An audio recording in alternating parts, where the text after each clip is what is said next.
Hello. What is up, party people? Welcome in, welcome in. Oh, combat.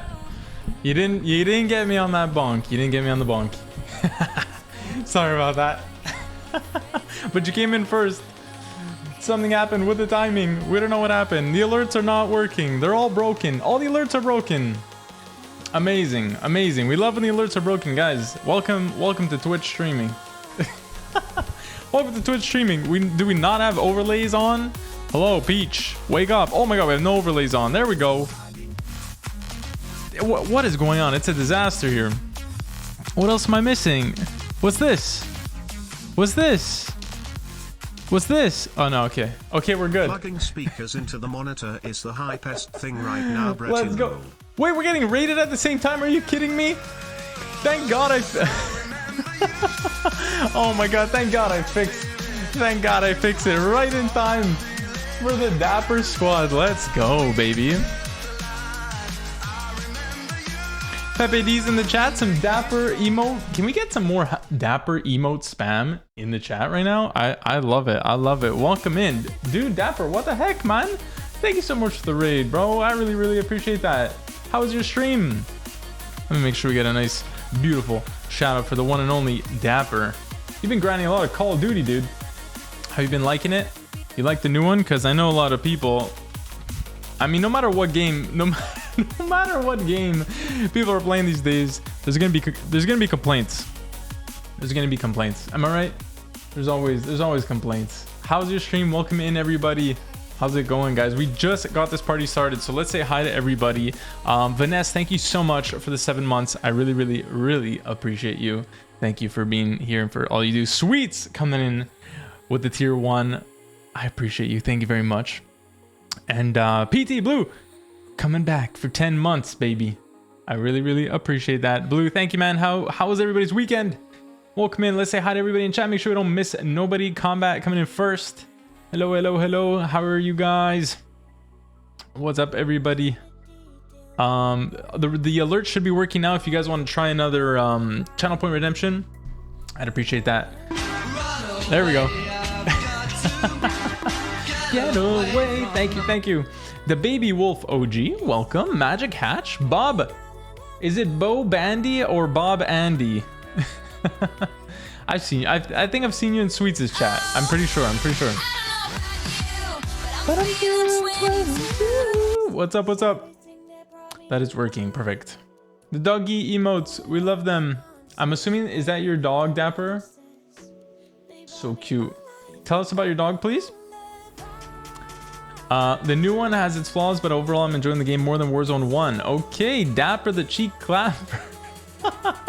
Wait, Dapper the Cheek Clapper, is this your alternate account, or is this like your... Who is Dapper the Cheek Clapper? I love it. It's Bo Bandy. Okay, got it. I don't know, but I get it. Bo Bandy. It's Bob. Officially here, Blue. Welcome back, man. Thank you again for the resub. I appreciate that. Bob Kappa is the true form. Oh man, dude, thank you so much for the raid. I really appreciate that, Dapper. I hope you had an amazing stream, dude. If you got a raid and run, I completely understand. Make sure you get some water, get some food, do what you gotta do. Thank you for bringing your community over here. And if anyone is new here, my name is Dapeach. I'm from Montreal, Canada. If you hear a weird accent, it's normal. I'm Canadian, so you can hate on me all you want, troll me, but I got snow and I get snow days. You don't, so suck it. We do a lot of stream tips here on Twitch and on TikTok and on YouTube. We're always talking about streaming. I do play a lot of games too. Sometimes we're playing Zelda, and a lot of community games too. We're messing around together playing Mario Kart or whatever it is. So just to give you guys a quick rundown of who I am. I also really love Valorant, and occasionally, secretly, I don't tell anybody, but I'll tell you guys, I sometimes play League of Legends. Okay, don't freak out, okay? don't hate me, but sometimes I just need the quick fix of League of Legends. No worries, Combat. Yes, go let the doggies out, please. You had your interview today? Oh, nice. I can't wait to hear about it. Can't wait to hear about it. If I'm yelling, it's because these headphones are so loud. What is going on? Let me check my levels, guys. Welcome in, kicking off the stream with all these subs and this raid for Motivation Mondays, episode 8. I'm super excited, man. I'll stay as long as Sweets doesn't beat me up. Nah. Nobody beats up nobody here. I put a tag called Safe Space, so you know, unless you enjoy that kind of thing, then you're safe. You're safe. No worries. How am I today? I'm doing good. I'm doing okay. Today I was fighting with my computer a lot today. I was trying to edit stuff. I was editing some videos, and I would just get like the white screen of death that just like pops up on like any software you use, and it's just like not responding, and you're just waiting there. So I rebooted the computer like how many times? I restarted the software so many times. I don't know what I did. I think there's like so many edits, so many cuts in all the videos I do. I think there's just something I'm not doing that's efficient, that's messing up my edits, and causes things to slow down a bit. But I think I fixed it. I got a video finally edited, and it's ready to go for YouTube, so I'm happy about that. And yeah. And then tonight, man, because I don't know where you guys are, but here up in Montreal, like at 4 o'clock, it's pitch 4 o'clock. Yeah, I haven't even been watching Superman. At 4 o'clock, it gets pitch black outside. It looks like midnight. So by the time like 8-9 p.m. rolls around, it's like daddy needs to sleep, you know? So I was feeling a little bit tired, but then I was like, we got Motivation Mondays, baby. We got Sweets, we got the gang, and I'm excited. So we're here. I'm feeling good. How are you guys? Make sure I get some water in too. How are you guys? How's everybody's weekend? Sweets, good to see you in here. I think that's from 7TV, your username badge. I really like that. The glowy highlight thing. That's super cool. I think we'll be able to hear you a little bit better if you take off the Dodgers hat. Listen, we promised a face reveal. Once one of our Discord, we have a numbers Discord channel. Everybody just types like the next consecutive number. Once that hits, I think it's 10,000. Then I do a face reveal, since you know I'm a no cam streamer. Then I think we said once we hit 1,000 subs, we'll take off the hat. And I think at 10,000 subs, we dye the hair green. I think it was something like that. We said that maybe on my first couple months of streaming. So here we are. Listen, I'm from Montreal, Canada. I know absolutely nothing about baseball except for the Montreal Expos, the greatest baseball team of all time that retired. I bought the hat because I love the color, and blue is like my favorite color. And I did not care about the name. So if you guys hate Dodgers, awesome. Me too, I guess. Oh, man. Yes, I can see it, Tweets. I can see it. Can you guys see it on stream? No, it doesn't show up here as like the 7TV stuff. But yeah, I see it in my chat for sure. Dapper, tell me about your stream, man. Are you always playing Call of Duty? What? I need to come by your stream. I've checked out your stream a couple times, but unfortunately I haven't had. I like to kind of hang out and stay a while, you know. I hate just like checking in. But I see you playing, and I gotta come check out your stream, guys. If you're not following Dapper Miss, please go and do that. I'm gonna put another shout out in the chat. His name will be at the top of your chat right now. Go click the follow button. Go check out Dapper. Least we can do for bringing the community over here, man. Appreciate that. And can we hear about your doggy, please? PT Blue says, I found a new competition show on Netflix called Blown Away. It's about glass blowing. Dude, what? That's sick. When I was in Italy, we went to a glass blowing, like, what are they called? Studio? Factory thing? It's actually really, really cool to watch it live. Like when you see them on TikTok, it's like super cool, but seeing it live, you see them sweating, you see them like, it's cool. It's a cool thing to witness. And like when you watch them like make some crazy thing out of this small, like you don't even know what they're building until it's done building. It's like, it's kind of like magic. I really like that. Mixture of just chatting and Warzone. Nice. Let's go. I love that. I love that, man. All I'm tempted to mess up the numbers. If I ever fall into temptation, just ban me. No worries, Vanessa. I will ban you. No worries. You messed up your game in Dreamlight Valley. What's going on? Oh no. Has there been any issues in that game? Like, I've been playing some Pokemon off stream, and holy, there's like, when I first started playing it, I didn't really notice a lot of the performance issues, but now I'm noticing so many issues. It's kind of annoying. It's kind of annoying to play games and have like performance issues and stuff, but when it's like a new game like Warzone that's like being constantly updated, it's like one thing. But when it's like a Pokemon game or like a game that's like out and paid for, released, launched, I don't know. It's kind of weird. It's kind of weird, champ, to me. Okay, I want to let you guys know what the format is. If you guys are new here to my stream or to Motivation Mondays, what this is essentially is, first of all, we need the lo-fi beats, because this is the pump up stuff we play at the beginning, and I'm pumped up, so thank you very much, DJ. Thank you, Mr. DJ.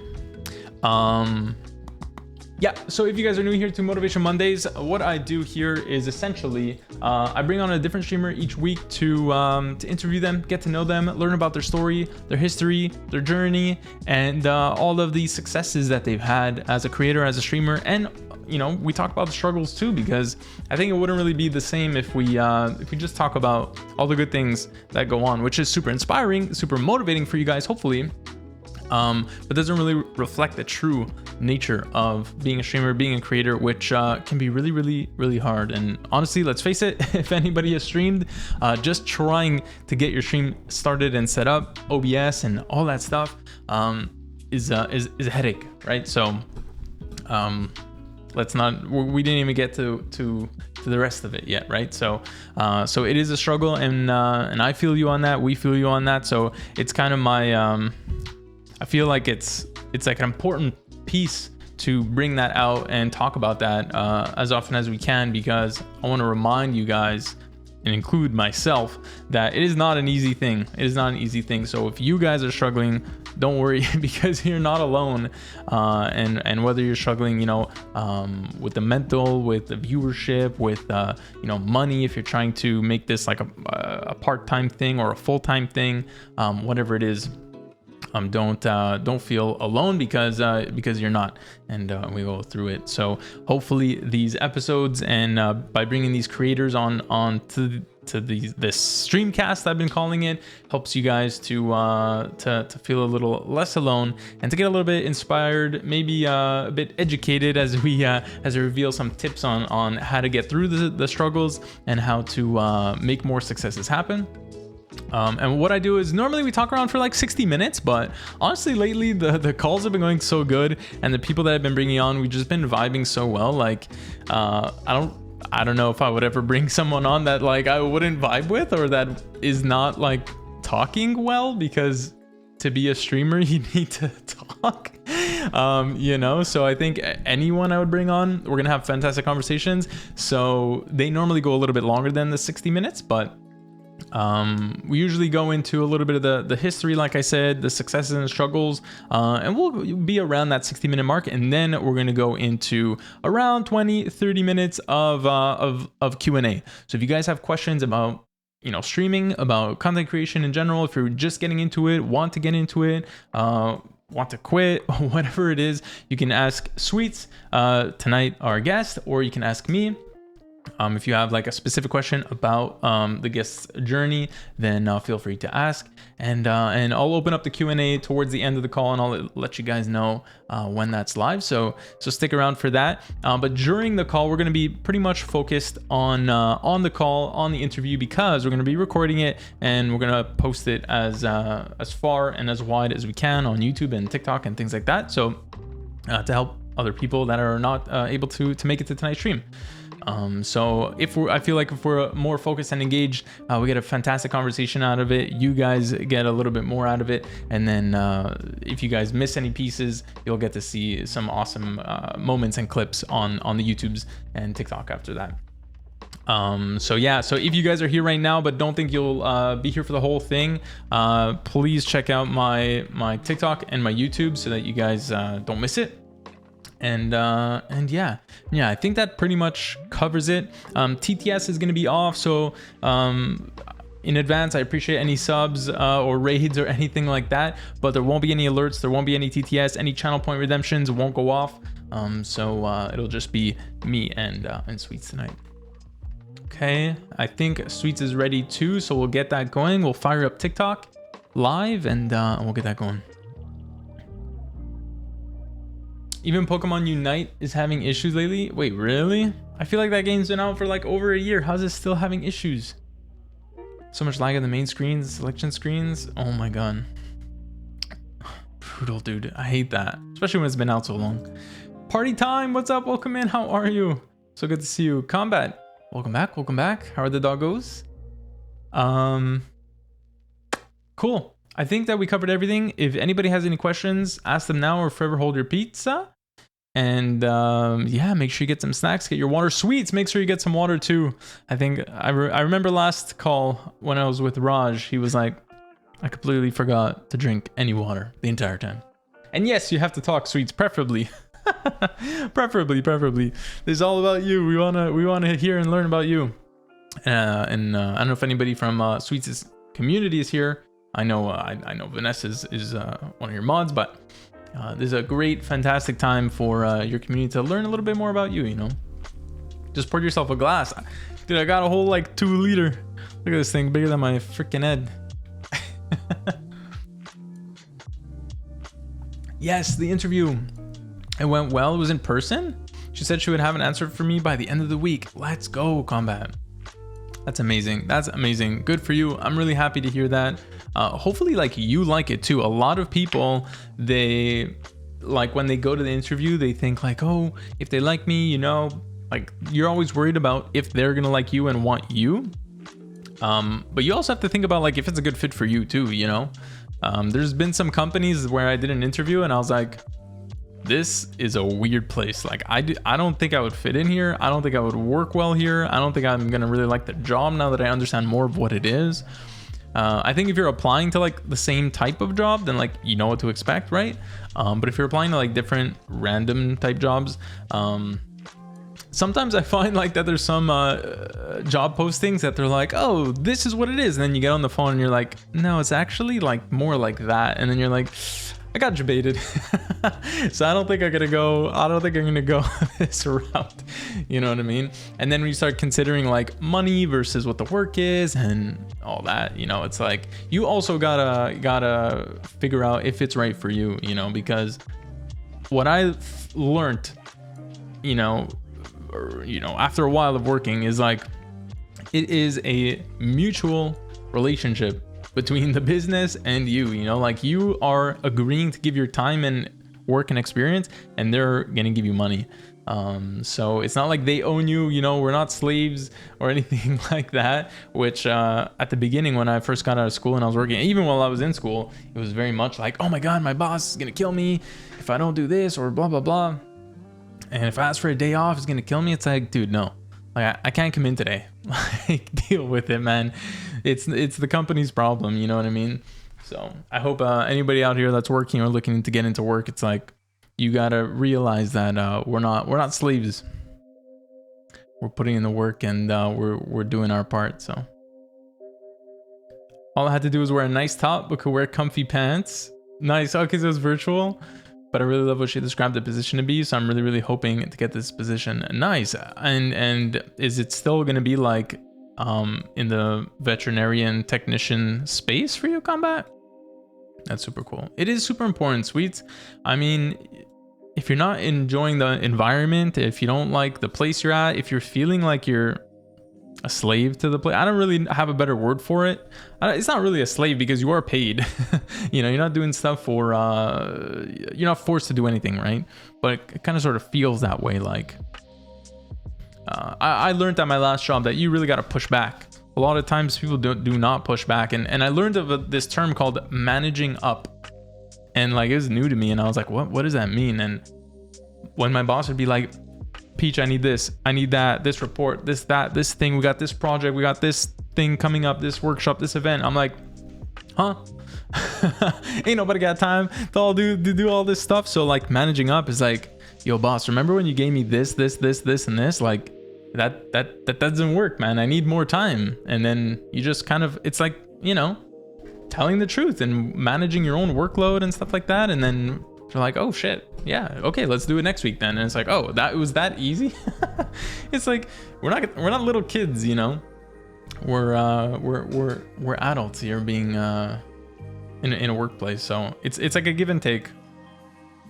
You get 3 weeks of PTO off the bat if I get hired. Nice, good. That's good standard stuff. Standard is 2 weeks, so 3 weeks is amazing. Guaranteed 40 hours. Insurance, benefits, 90 days. Okay, yeah, that's standard. It's a position for radiology technician assistant, assisting in ultrasounds and x-rays, MRIs, CTs on the vet field. And no client contact, or little to no client, my favorite. Love it. Okay, yo, combat, that's amazing. You know what? When it's a close-knit team, what they're looking for is somebody that's gonna fit. So if they say yes to you, they think that you're gonna be a good fit. So like, you already know that like it's gonna be a good thing. I'm super excited for you, combat. Congrats.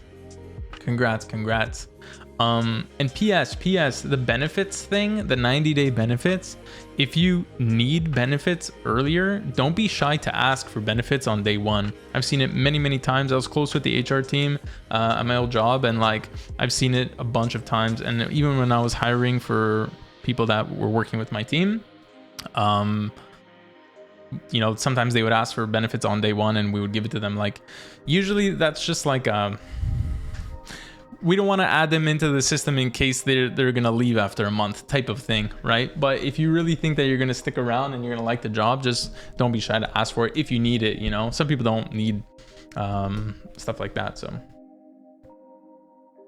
that's super cool. Very cool, combat. I'm excited for you guys. Please keep me posted. Please keep me posted on the whole process, on the move and all that.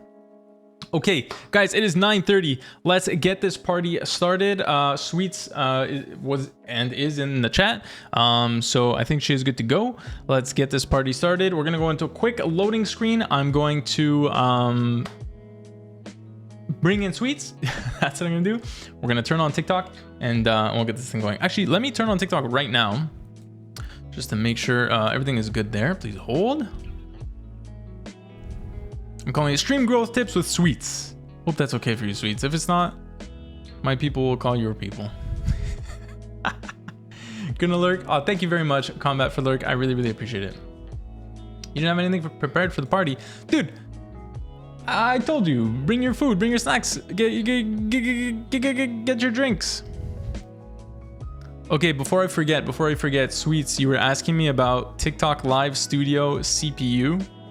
I'm currently at 40% CPU on TikTok Live. Oh, it's like 35 now. And my OBS is at 3.5%. So if you're curious about that.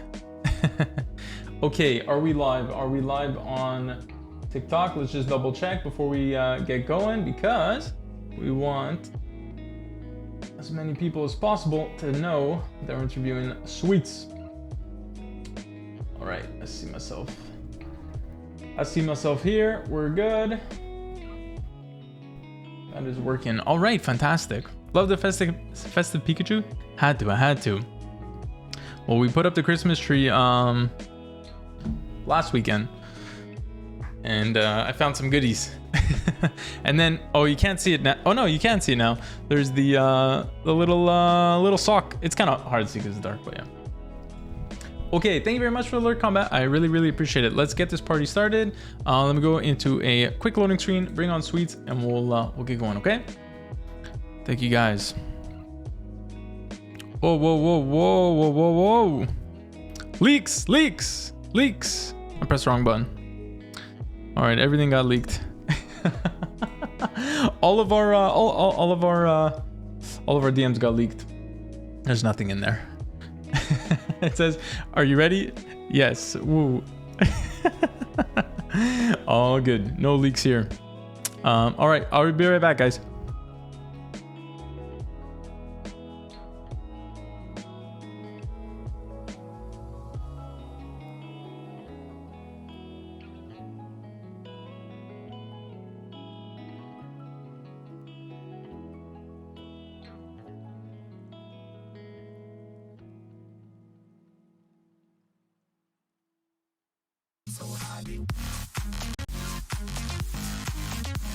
Parrot, bro.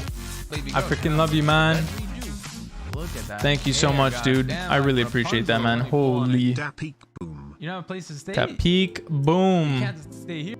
Thank you, Parrot. How are you? Thank you so much for the resub. We're about to get Motivation Monday started. Welcome, man. Hope you're doing good. Hope the streams have been good, man. All right, we're about to bring on Sweets. I'll be right back.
All right, we're here. Hello, everybody. Hello, everybody. You guys should be able to see us. You guys should be able to hear us.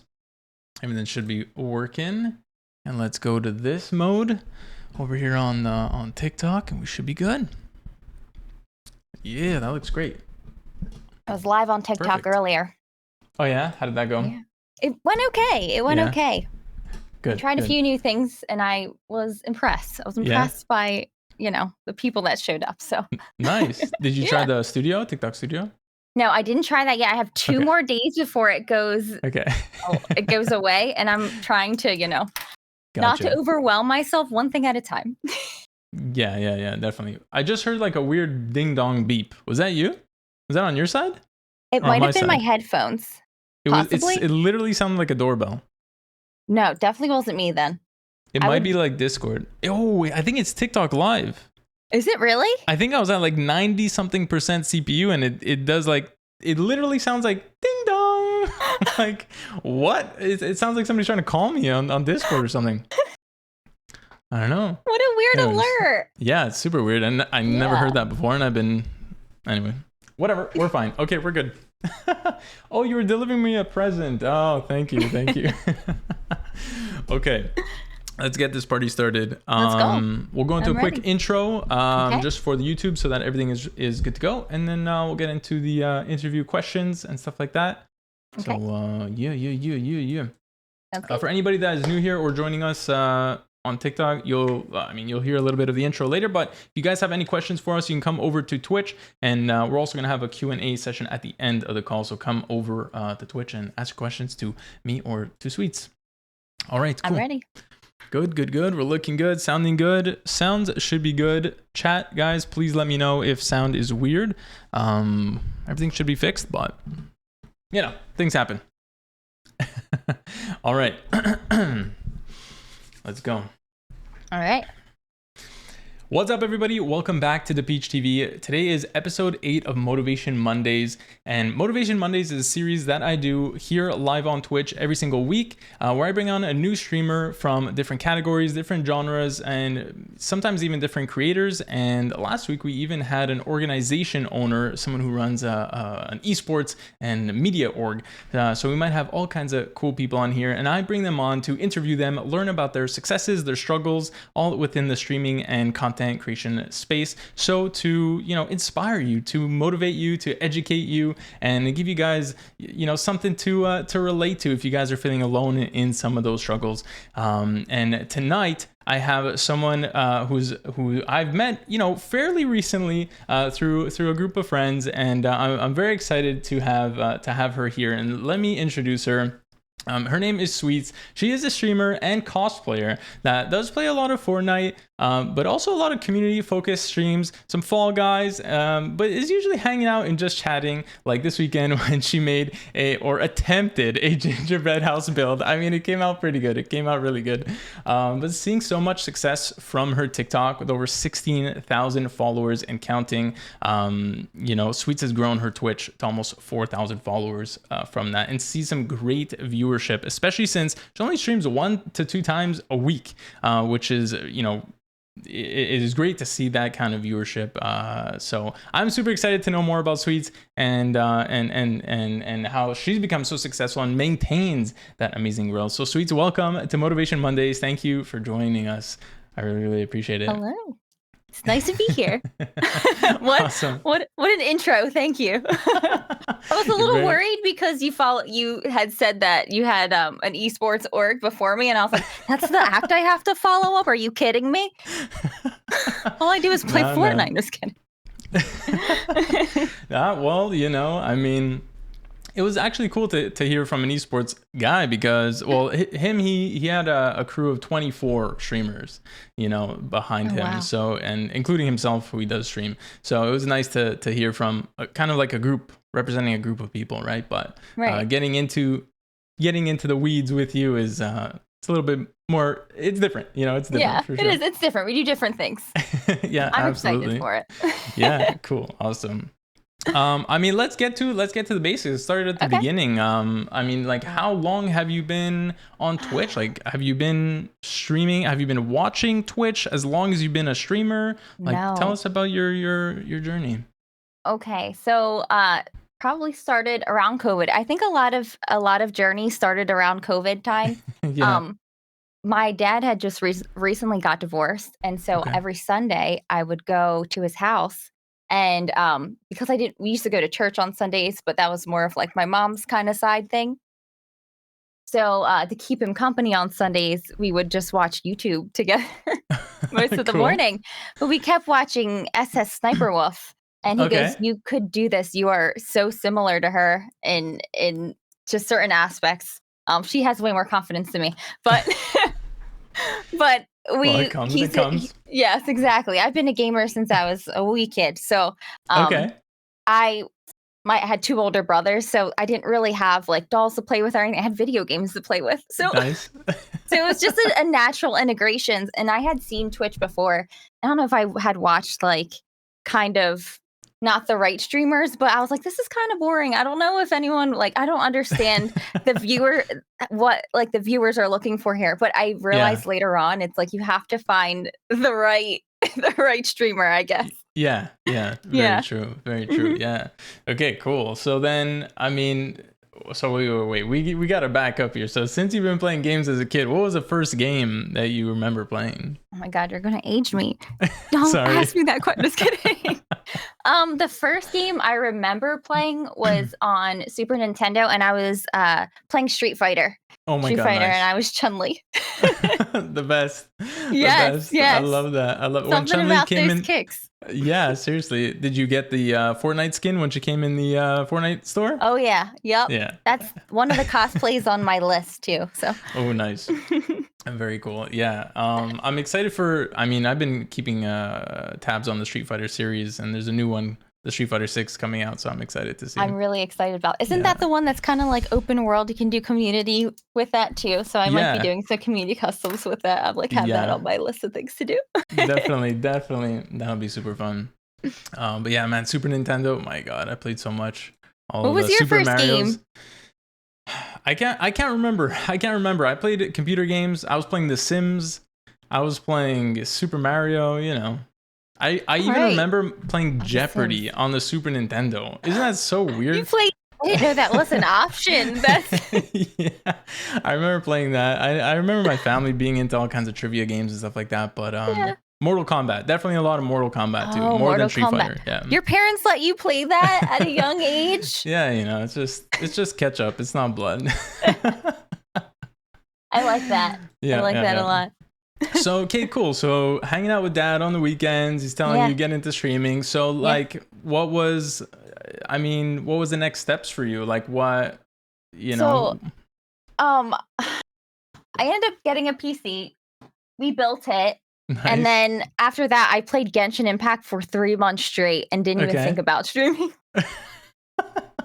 Getting sucked in. I love it. And then March came around. I'm like, okay, I think I'm done my Genshin Impact kick. And like, all right, I'm ready to delve in. But while I was doing Genshin Impact, there's one thing I did do. I was watching streams and I was learning that whole time. And I think learning and just stepping back was something that kind of gave me an advantage into what would probably work. Yeah. Instead of just going head first. Yeah, it's rare that I'll come across somebody that's like, I've never watched a stream before, but I just started streaming.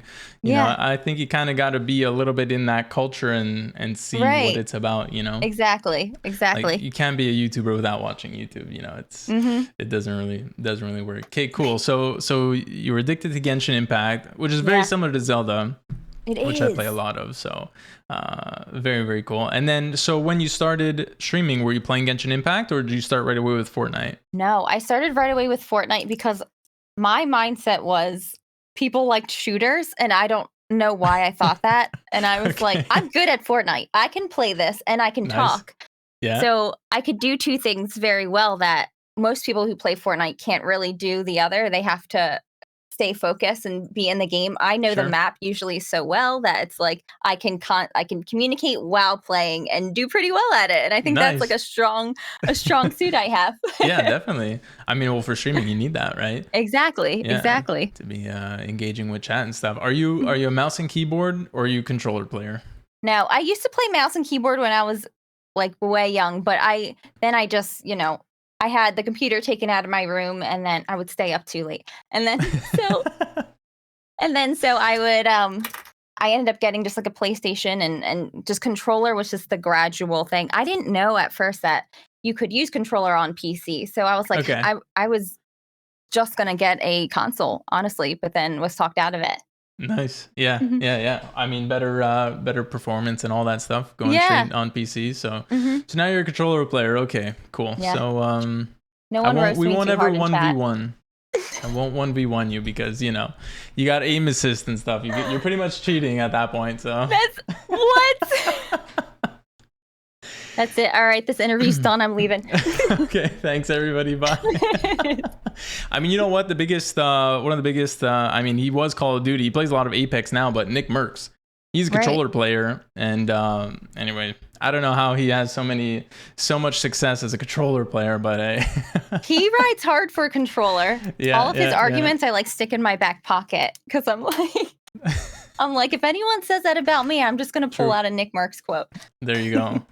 You got Nick Merckx. Yep. I love that. That's one of them, right? Everyone else is mouse and keyboard. Pretty much. Oh, man, that's too funny. Cool. So, I mean, when you got into it and you started going, getting comfortable with it, like what were your goals with streaming? Like dad said, like you could totally do this. Was it, just to do it as a hobby, like Sunday night, Saturday nights type of thing? Or were you looking to say, hey, maybe I can go big at this and make some money? I don't know, because also around that same time I had, there was a former NFL player, that was trying to build an org, and he had interviewed with me. Okay. And he wanted to sign me, but like in this contract, it was really ripping people off, which was unfortunate. So after that, I was like, well, maybe I'll just try to make it myself, but I don't know if I had like a real what is making it for me. And I think a lot of people don't really know. I think it's important to kind of know before getting into streaming. I think my goal right now is to get to maybe like 100 viewers, and that will be success for me. That would be more than enough for me. Cool. I love that. But yeah, before that, it was more like, this is something I'm doing for fun, but I want to see more. I just didn't know what more was at the point at that time. Sure. Yeah. But and when the NFL player like approached you, had you started streaming at that point? Like, No, I had how did no they find streams. you? I had applied because I was a gamer, so they were just looking Okay. for gamers in general, like Mm, females and everything. okay. Um, and they liked the fact that I was Puerto Rican, so they were like, Cool. you're Puerto Rican. We want to sign someone that is that can represent the Latinas." And so I was like, Sure. yeah, sure. But it was unfortunate. It was a very good idea with just unfortunately poor execution. Yeah, yeah. Yeah. Sounds like they might have been trying to take advantage of Yeah. new people coming in, right? And yeah, Uh, it was disappointing because that was my first like taste of the streaming world, and I was a little kind of like, wow, I hope everyone isn't like that, which they're not. So I'm happy I yeah. didn't get discouraged. Yeah, but you know what? I think that you're not like alone in that. I feel like a Hmm. lot of the times when people start getting into the creation space, like with Instagram or Twitch, you come across these follow for follow situations, these hype groups, all kinds of like stuff like this, and you kind of get sucked in right at the beginning because you think, well, that's how everybody else is doing it. You know, wow, And it's I'm being a not at all. yeah, Hmm. exactly.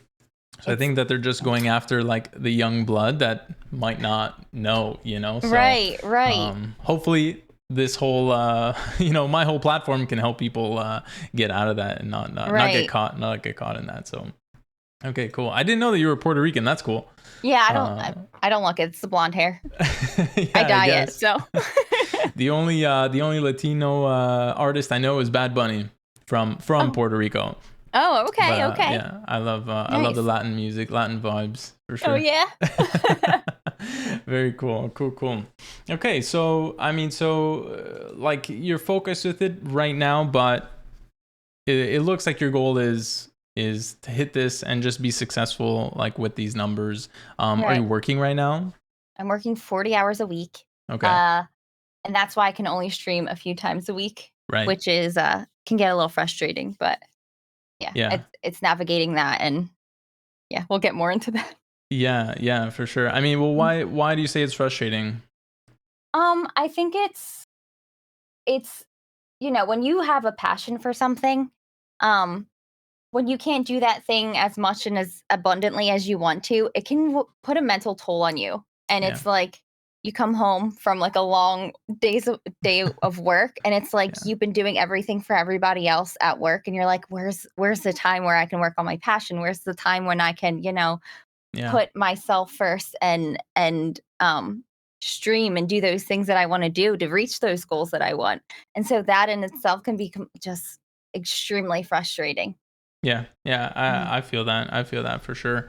Yeah. Um, I mean, good to hear that. I mean, I feel like for some people, like streaming is also it's very well, it's very taxing. It's Mhm. very energy, draining because you are giving, you are doing the Yeah. things for yourself as well.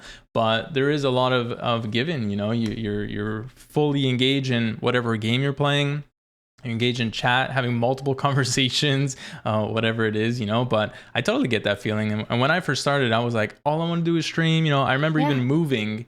We moved from a small place into a house, and then I was like, I want to be streaming. Like, I don't You even have get my this setup itch. set up. It's I'm like, yeah. yeah, It can start giving you So anxiety, and you're like, yeah, okay, my stuff isn't where it's supposed to be. So what am I supposed to be doing right now? Because I feel like there's this itch I can't scratch. yeah. And what do I do to fix that? Yeah, exactly. And even with work, like I totally feel you on that. Like when you come home after and you're like, it's 8 o'clock and I need to have dinner. I need to take care Yeah, of my stuff, but man, I want to stream. exactly. Like I hate this. I think COVID was great for a lot of that because working from home, it's like 5 o'clock, boom, you're done, you're Exactly. home, and take care of things you could do. And then I think a lot of people started streaming during the pandemic. Which I think is And good.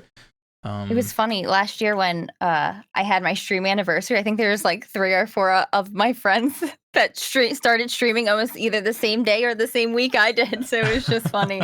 It was Yeah. interesting. Nice. Yeah. I mean, I think that it's good. I think that it's good that people are there to kind of provide a space for other people during that time. Yeah. You know, and now it's amazing to see that people are still going, keeping up with it, you know, as much as they can now that COVID is over. Yeah. What do you like? What was your like background? Like, what's your background in like school or like in work, or like what did you study? So I was in school for paralegal studies for a little. I realized that material is a little too dry for me. So I ended up picking up photography as like a hobby and doing Cool. that. And then it just ended up kind of fitting right into my streaming life, which was Yeah. really interesting. And then I've been an admin for like 10 years. Okay. So that's just something I've always done, and it's just come naturally. But hobby wise, I was studying photography before this, and it was just kind of strange how everything just melded in together. Yeah, I feel like everything always like happens for a reason, you know. That's Right. always been like my motto my whole life. Like everything happens for a reason, you know. And you start a hobby, you learn something, or you go down a path, and it just leads you there. Yeah, it's nice. What kind of It's nice when that photography were you doing? So I was doing a lot of portraits, some landscapes, but then COVID happened, and then it was like no one had the money to purchase portraits anymore, and then no Right. one also had the money to travel, or they couldn't travel. So I'm like, there goes.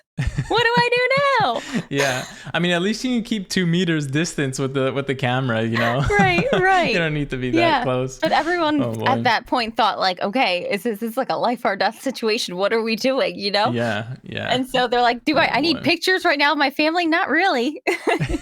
I need to know where my next meal's coming from. Yeah, exactly. Oh man, cool. So I mean, I'm assuming, did you use your camera for photography? Did you use it for your stream setup? Yeah, so this is my Okay. A7 III. That's what I'm using right now. Okay. It's super nice. It blurs, has nice bokeh in it. Oh yeah, nice. Does it come back though? Does it come Sure. back? There Yeah, we go. you're good. I That's love the that. way we're gonna do the interview for the rest Yeah. of the day, all right? Full blurry.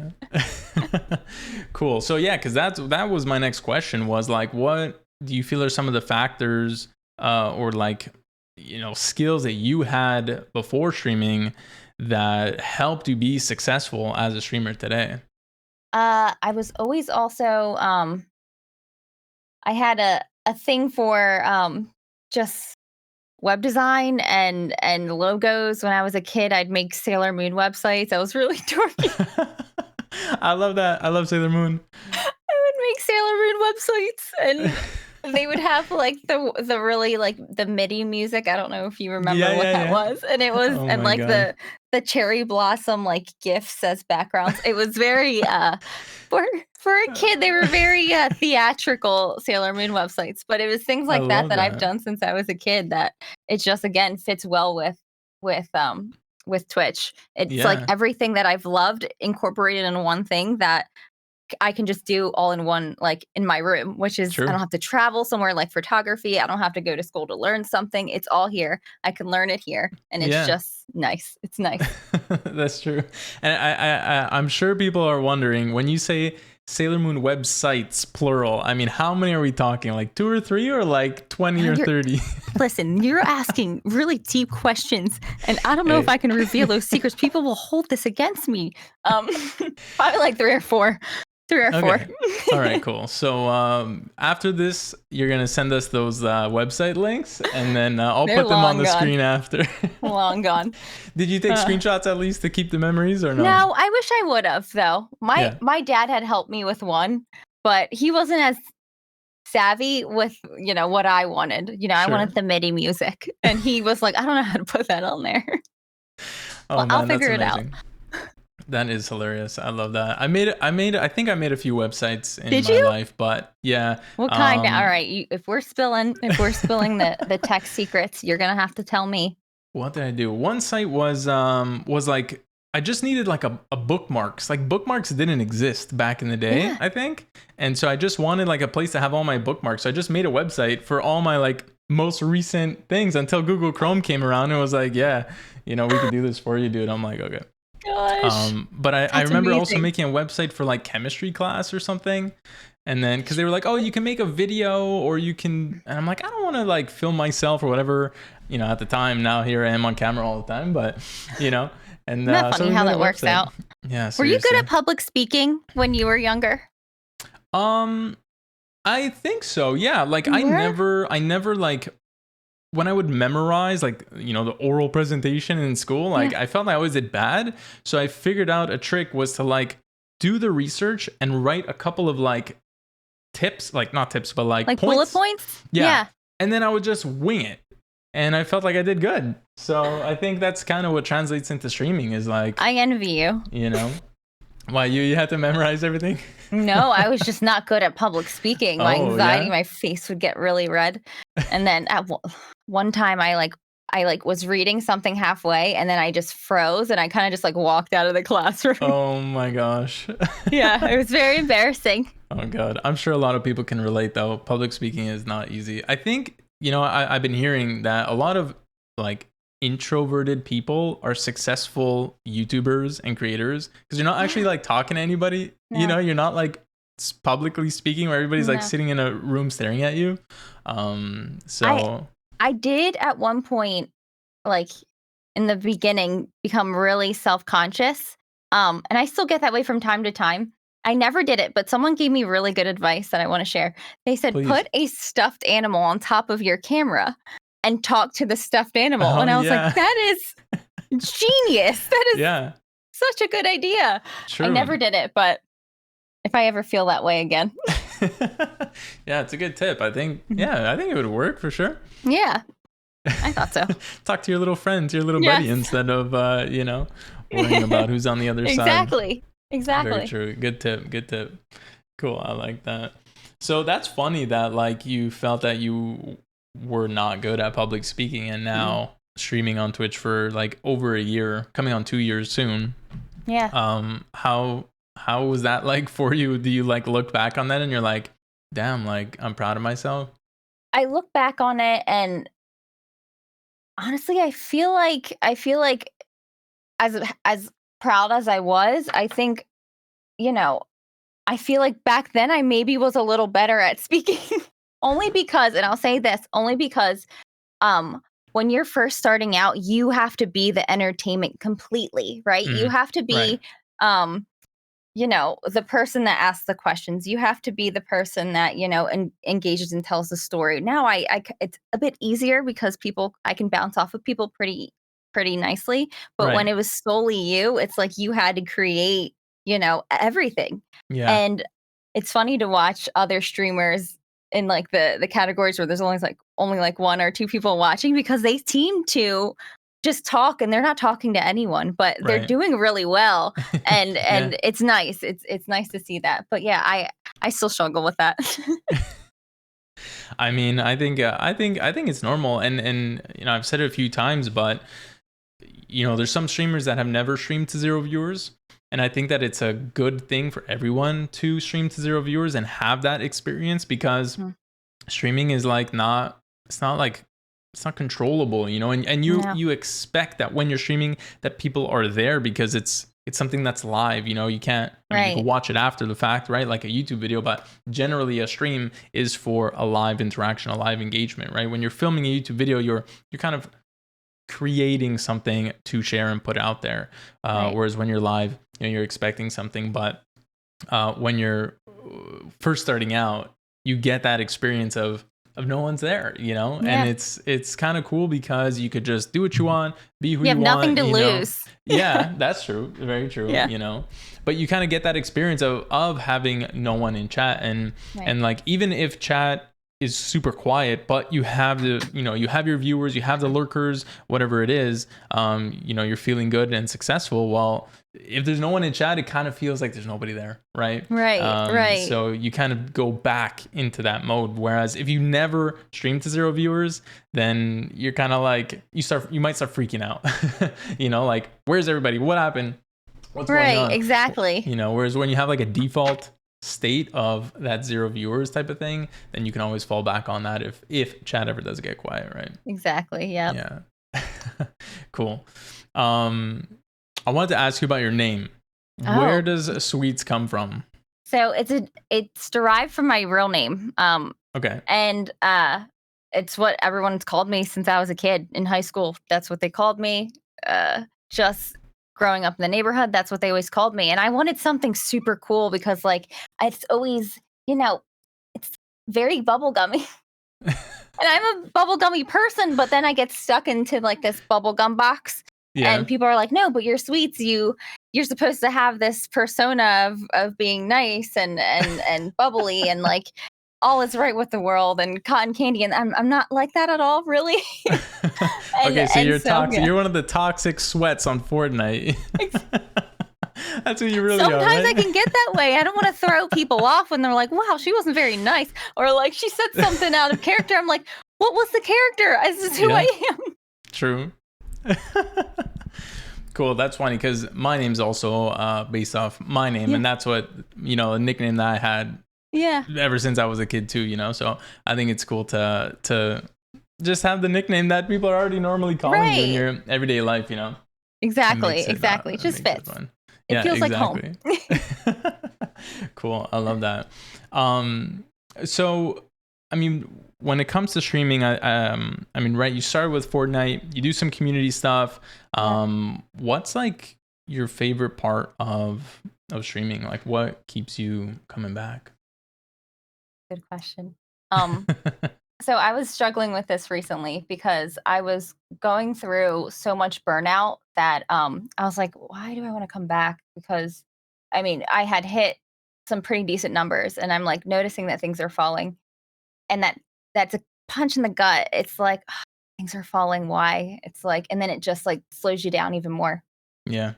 And I was like, why do I do this? Why did I start? And then I had always been, it sounds like, sometimes I hate to say it because it sounds very pageant, but it is what the real reason was at first. One, I love gaming, right? It's something I've always done. It's my escape. It silences my head. But it wasn't doing that anymore either. But I did, when I first started streaming, I really enjoyed being the person that people could go to when they don't have someone to ask how their day was. And that was always one of the things that I loved about streaming. I loved that about streaming, and I still do. And there's a lot of lonely people in the world, and I thought that I wanted to be the person that could be there for people that don't have someone to ask how their day was. And when chat picks up, I don't get to do that as much anymore. And so now that things are slowing back down, but I can do that again more, and I'm appreciative. I'm appreciative of the people that stay around. I think that's it's not that I would take it for granted, but I think I was just constantly going that like I didn't get to have that repertoire with people anymore, and I'm glad I'm back to that. I love that. I think that's super important. Yeah. Being live, like I said earlier, it's like you can't expect everybody to always be there, right? And you can have thousands of followers and not thousands of viewers, and sometimes you like scratch your head and you're like, how does that work? How does that math? Right. But it's just the nature of things and how things go, right? Yeah. And everybody kind of needs to understand that. And what's kind of funny is, I'll come back, but it's kind of the opposite on YouTube. I noticed that people have less subscribers than the views they get on their YouTube videos for the most part, whereas on Twitch, it's a little bit of the opposite. But I think it's such a nice thing to be able to connect with the people that are coming into your streams. And I think that even the streamers themselves, I don't know firsthand, but I have a feeling that even if you have thousands of viewers and your chat is just flowing, I feel like you kind of feel a little bit alone in a way because you're not talking to individual people anymore. You're just talking to chat. You're talking to one person named Chat. Right. Kind of, I think I was talking to Mist and Locke about this at one point because I was getting around almost close to partner numbers with community nights. And so I was like, I'm going to keep doing community nights if this is going to get me to partner. Like, I'm just going to keep doing it then. Sure. Bad idea. Don't do that, guys. Don't do that. I'll tell you why. Because you lose the connection with people, like you were saying. And the more people that are in your chat, like there's like a revolving door, and I feel like more people are more inclined to say things that they wouldn't really say if they knew you like one-on-one. Hmm. And so I was running into people kind of saying really not so nice things, and then just like um losing the interaction with people, and I just felt like a machine at that point. And then Yeah. that's another reason why, and then the game started to die out. So it's like, okay, the game's dying out. I'm not having as much fun. The interaction's gone. And then like that's when things started to regress, and I was like, what did I do? I like I made a mistake. Um, Right. I focused too much on community, and it's like I have to rebuild who I am again. And that's, I think, super important for people who, okay, you may see certain numbers in community or giveaways or donos or just charity events. Those things are great, but to do them over and over again is really going to hurt you in the long run. Yeah. Um, and I think I wanted to emphasize that definitely in this.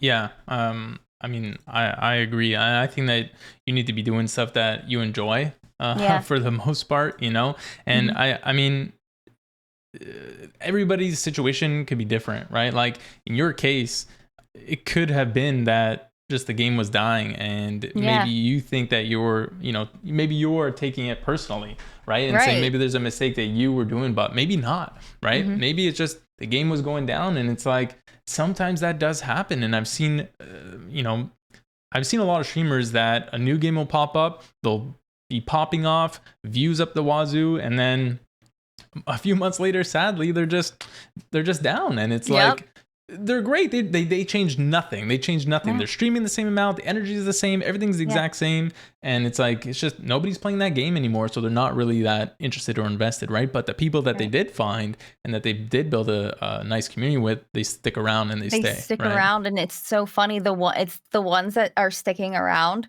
are the ones that were with me in the very beginning, and I'm like, this is, it's so weird. It's just a very strange kind of thing I noticed, and I was like, wow, they have been here forever and they never left. And it Yeah, just gives me this like, I love you guys. I just yeah, I yeah. VIP'd like all of them, and You seriously make friends, deep connections, friends even for life, it's like Mhm. it's I don't know, it's unlike any other thing. I feel like YouTube versus streaming, you don't get that kind of interaction, you don't really build those friendships, right? No. Whereas Twitch has culture. Yeah. yeah. I mean, I think it's even just the live factor, Mhm. that you get to see people coming back, and you get to engage with them and learn more about them every single time. And they learn more Right. about you, and I think that's why these people stay, is Yeah. because they learn more about you and they connect with you and they say, oh, this person's cool. Like, I don't really care what game they're playing, even if Right. the game is dead, they're loving it. Like, I don't care. Yeah. I just want to hang out with them now, like we're friends, right? So, It's when people uh, start coming back for just you, no yeah. matter what you're playing, it's like, "Okay, I'm doing something right. I'm doing something I'm Yeah, doing something exactly. right." Actually, it's really funny you say that. I just had one of my oldest viewers go into my Discord and post a picture of his baby recently, and I was just like, just the fact that he thought to use my Discord for that and was Yeah. super proud to Oh my show God. that to us was just, it, like, really touched me. Yeah, that's so sweet. I love Yeah. that. Yeah, sharing Mhm. like super personal stuff like that, Yeah. like a photo of your little baby, like that's Mhm. so sweet. I don't even get pictures of babies, at work. You know what I mean? Yeah. Of like coworkers, they don't want Yeah. to show, and then wow, that's super sweet. I love that. I think Yeah. those are the moments that it's like this is like worth it. Like this is awesome stuff we're doing Exactly. here. You know what I mean?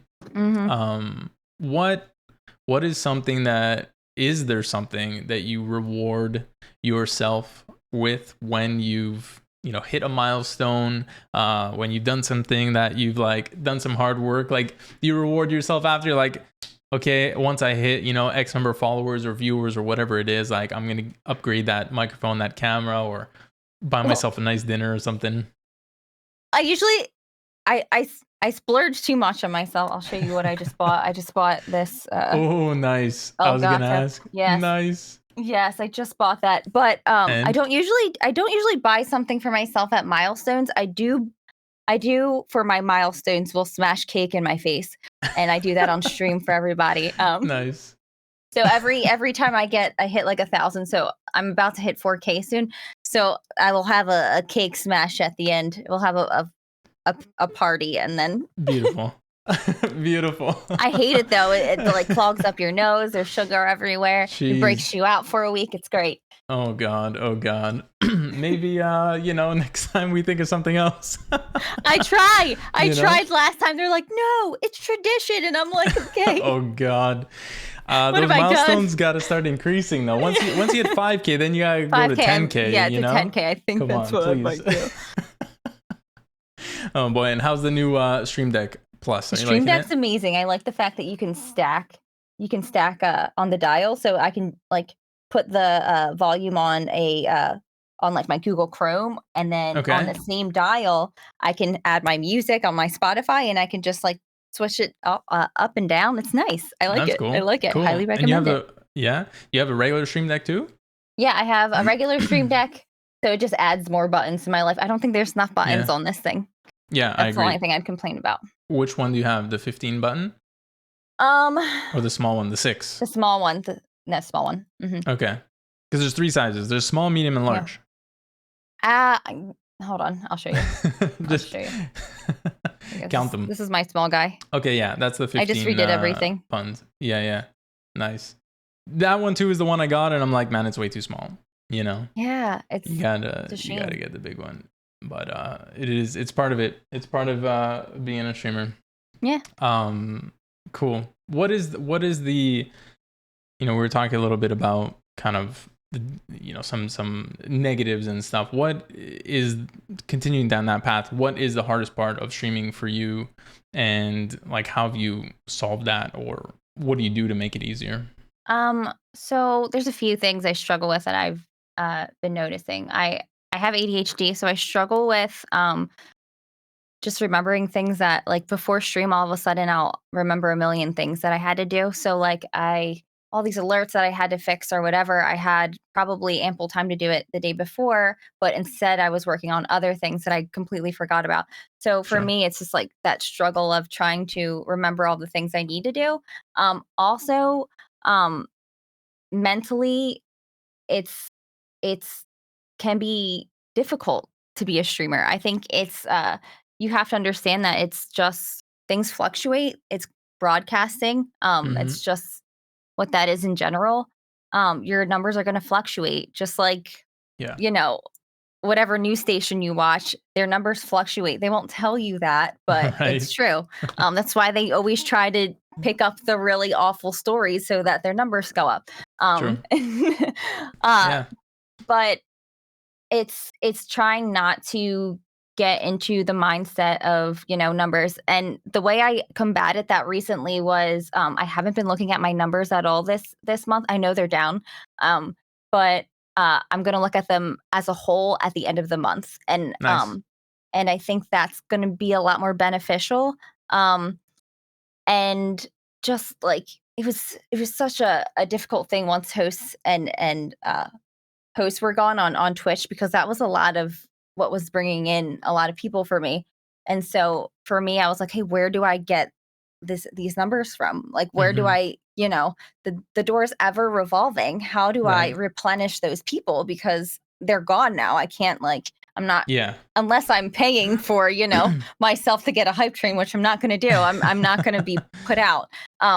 So it's okay. I have to think outside the box, or I just have to work harder. I have to go on TikTok. I have to do TikTok lives. I have to push people to my Twitch if that's what I want to do. But I also want to make sure that, I'm not, if there's other streaming platforms, I want to, try to see what everyone can offer. So it's a lot of trial and error, but if it's an error, you will learn something. So I think that's what's super important. I don't think that we really make mistakes in general. I think we just learn lessons, and it gets applied later down the line, Right. Like when I first started, let's call it my content creation journey, which was probably 6-7 years ago at this point. I was filming stuff. Yeah. I mean, I was filming stuff on YouTube. I started filming on YouTube. I was doing vlogs type of stuff, and just trying different things out, and then I was on Instagram. I was doing like travel stuff. I brought my camera. We were in Thailand for like 2 months, and I was just taking pictures. Went to Mexico and taking all kinds of beautiful pictures and just posting them. And I don't know, we were really into like the travel stuff, so we're doing a lot of that. And I was just trying all kinds of different stuff, and I was always into video editing. I always loved that. Even when I was in high school, we had to do a video project and actually film a movie. And like I acted in it, and I had to write it, part of it, and then it was in French too, which was horrible. Oh no! But yeah. So do you speak French fluently? I'd like to think so. Okay, all right. I'm not going to put you on the spot because I know how it feels when people ask you to speak, a different language, and you're like, I know it, but I don't want to say it right now. You just get a little shy. Yeah, well, here in Montreal, the schools are like half English, half French, so you learn a lot of the French if you're not already in a fully French school. But then I'm half Italian, half Greek as well, so I know a little bit of Italian, a bit of Greek, and then I know a lot more Spanish than Italian and Greek because I've always loved like the language, the culture. Yeah. I'm impressed. Anyway, so thanks. So like video editing and like content creation has always kind of been part of me. And even as a kid, like when my dad would go around the table with the video camera at like Christmas or something, I would always jump up and be like, hey everybody, it's Christmas and it's this day and this is who we're with. I was always like the little news reporter, and it was like this running gag in the family. Yeah, I guess I did, right? So and even video editing later on, like I was doing random edits, like I said, for like my first YouTube channel, and like it sucked, right? It sucked, but like it wasn't like a mistake. It didn't like, yeah, the YouTube channel like failed or whatever, but I didn't pursue it. I made like 8 videos. So like, it's not like I'm at 100. So like, it just, you learn how to video edit. And now that I'm editing for TikTok and for, my Stream Tips YouTube and even the gaming YouTube channel, like it just comes so easy and naturally, right? So I think that all these little mistakes are definitely lessons that we learn, Absolutely. Absolutely. You said trying new things earlier, and I want to come back to that. You said, like different streaming platforms. So have you tried streaming on YouTube? I haven't yet, and that's my next thing. So right now I'm in the TikTok world constantly. I feel like is like that's my main focus, and but I know that, things can change like the drop of the hat, and you have to be able to adjust and like pivot as quickly as you can. So I'm like, my TikTok lives got banned recently for absolutely nothing. They gave me a general ban for one that they reversed pretty quickly the next day. And then I got one for harassment, which was not anything I was even close to doing. It was the toxic, sweaty Fortnite player that was coming out. I wasn't though. I was talking to one of my friends on stream, and I think all I said was, "Come on, VD, you have to get your marble quicker than that," or something like that. And I got in trouble for harassment. Oh my god! So I was banned for like a week, and I was like, yikes. All right, if this happens to take my entire TikTok down, which is I think I hit 17K today. It's like, what do I do? It's besides sob, I'll sob for probably like a day. I'm going to give myself that. But what do I do after that? I have to have some sort of backup plan. So I'm trying to figure out what that is. And, like maybe it is YouTube. Maybe it is just like a different platform. But I'm always going to stick on Twitch, I think. But because Twitch I love the culture on Twitch. There's nothing like the chat on Twitch. There's nothing like the people on Twitch. As much as I love TikTok, it's like they're a very different audience.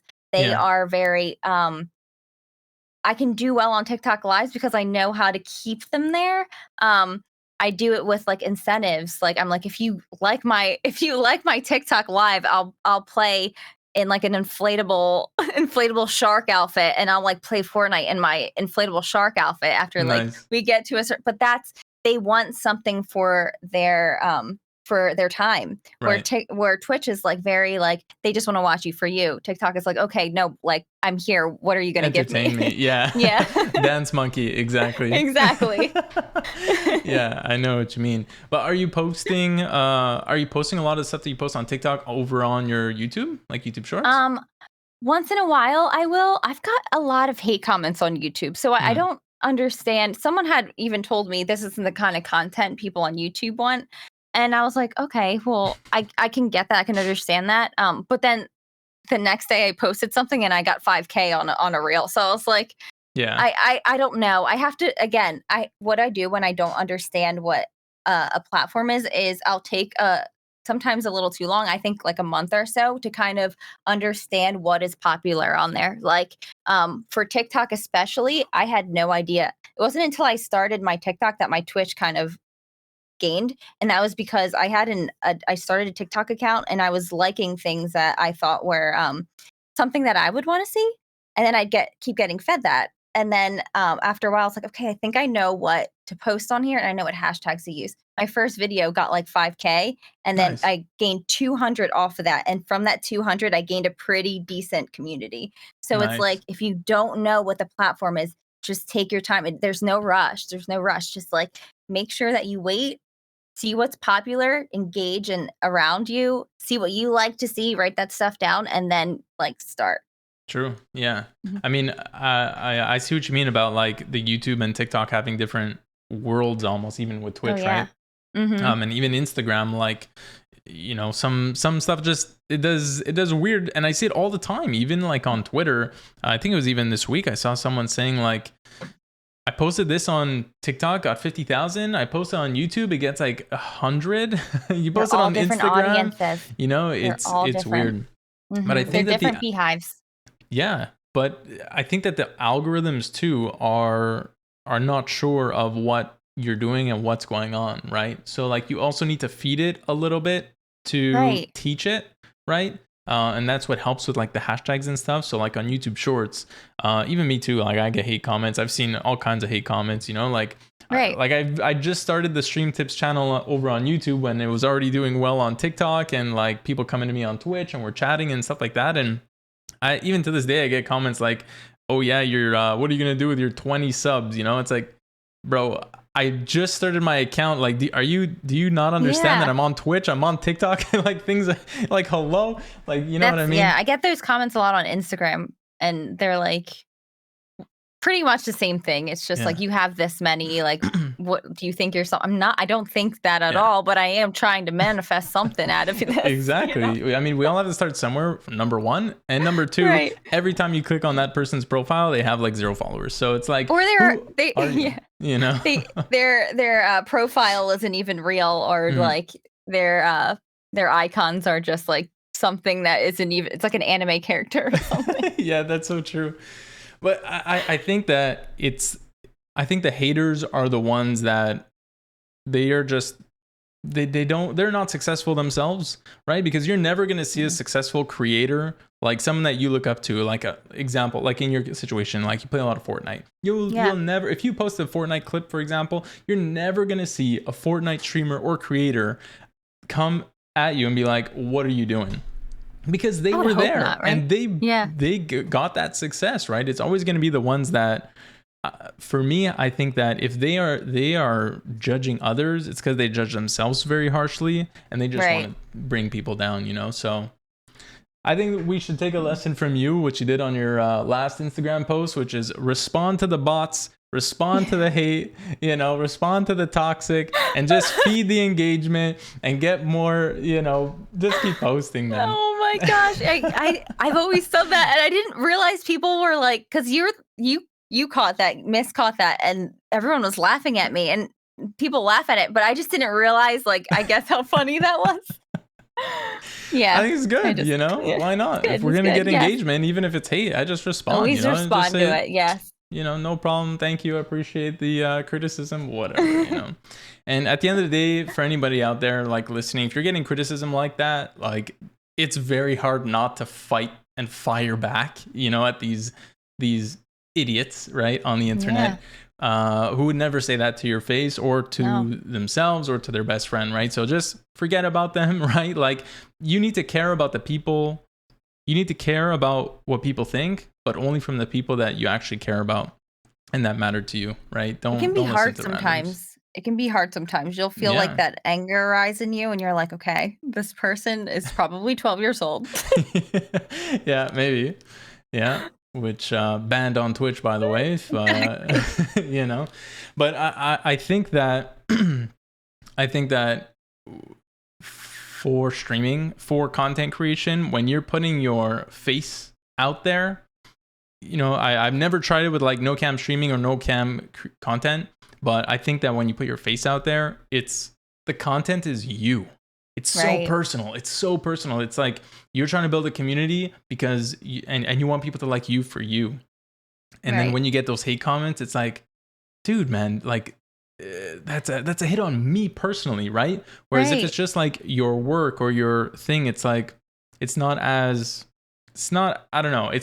personal. You know what I mean? Like when you're putting yourself out there, it's completely different, you know? Your work is you, and it just feels so much more personal when people critique it, or it's hard not to feel offended. It's so difficult not to. But yeah, I guess taking the high road is better, especially if long term, because you can get down these rabbit holes of getting into Twitch drama, Twitter drama, stuff I didn't even realize existed, like when I first started on the platform. And I had heard stories before of just like people getting the drama. I'm like, what is that even about? That would never be me. And it's easy to get sucked into, especially when like either friends are getting attacked or stuff like that. It's like you want to defend people, but in the long run, your Twitch stream is about you, so you have to pick and choose your battles carefully and understand that, you know, sponsors are going to see that one day, or you know, important people are going to see that one day, and is that someone that they're going to want to support or like put as, you know, the face of a brand or something like that? You have to think what really long term, and it can be difficult. So hard sometimes. It is difficult. It's very difficult. But, and like you said, like and I think you touched on it for a quick second, that it's very mentally draining as well to get into that battle, you know, with a random person in the comments or something like that. Like if it really bugs you, just delete the comment, move on, you know, and just keep going. Like worry about it for 5 minutes and then move on. If someone's in your Twitch chat, just ban them, right? Yeah, exactly. And it's something I've always said. It doesn't matter who the person is. Doesn't matter how long they've been in your community. I know how hard it is, even if they've, you know, supported financially or with their time, like for so long, but they just cross the line and they know they're crossing the line. Unfortunately, you just got to get them out of there, because that's your safe space. That's your mental at stake. And for what at the end of the day, right? You're affected the most, right? So and those are the hardest ones to get rid of too, because it really is, you build these connections with people, but if they are making you feel uncomfortable and it's like you see their name in stream and you're like, oh my god, they're back, that's a sign, that's a red flag as to like, okay, I probably shouldn't keep this person around. If also like if they're making other people feel uncomfortable, I notice like where I may feel like, you know, I might be okay with it, makes me feel a little uncomfortable, I'll keep them around. If other people are saying like, you know, they'll tell you they're not comfortable. It's like, okay, other people are uncomfortable and I need to protect my space now. And people get mad and they get upset, but again, it will be better off in the long run. Yeah, you got to protect yourself, your mental, and your community too, right? Like you said, people are coming in because they want to hang out with you. They want a safe space. And like you said, what I love is you want to be the person to ask, you know, how's your day? And if this person's not comfortable coming in chat anymore, coming in even just to lurk and hang out with you because of this person that's disrupting, you can't let that one person ruin it for everyone. And if you're a streamer that actually is trying to grow, looking to become full-time, looking to get sponsors and make this like a full-time thing, that's your business. So you're not going to allow, you know, if you were running a bakery and you got a guy coming in yelling at you, yelling at your staff, yelling at whatever it is, you're kicking them out, you're calling the cops. It's the same exact thing, right? So you got to take it seriously, right? Yeah. Thank God for my mods though. My mods are they can take a beating, but nice. but we always side with the mods. The mods are amazing. Definitely. Shout out to all the Twitch mods, all the stream mods out there. God, what would we do without them, for sure? Exactly. Oh my God. What's something that you see streamers like? What's a mistake that you see streamers consistently making that, you know, now that you can say something to all the streamers that you're always like, man, you know, if you do this one thing, it's gonna help you so much? I think a lot of people don't utilize TikTok enough. I don't think people and unfortunately, I've been taught to never ask anything from anyone. So I teach myself everything. If people will try to help me, and honestly, like you were helping me with my camera yesterday, and I was like, no, I think I got it. No, I was wrong, right? I was wrong, and I'm okay with saying that. But at the same time, it's due to the fact that I learn things all on my own. And I think being okay with getting help from people is really important, but also learning on your own. If you want to I think, when it comes to like TikTok and stuff, you can ask advice from everybody. But get the like important information that you agree with from, a variety of sources, and then like implement it. I feel like I don't know, we can kind of get stuck in thinking we know, or we don't want to learn. Learning is so important on Twitch. Things are changing. I feel like I have like a year of information that I need to catch up on because it's just been I've been go go go go, and things change and things True. get updated, and then Yeah. all of a sudden stuff doesn't work anymore, and you're like, okay, I have to make sure that I'm updating myself on the things that, on OBS, on Streamlabs, on just using my Stream Deck. I had so many buttons that didn't work on my Stream Deck.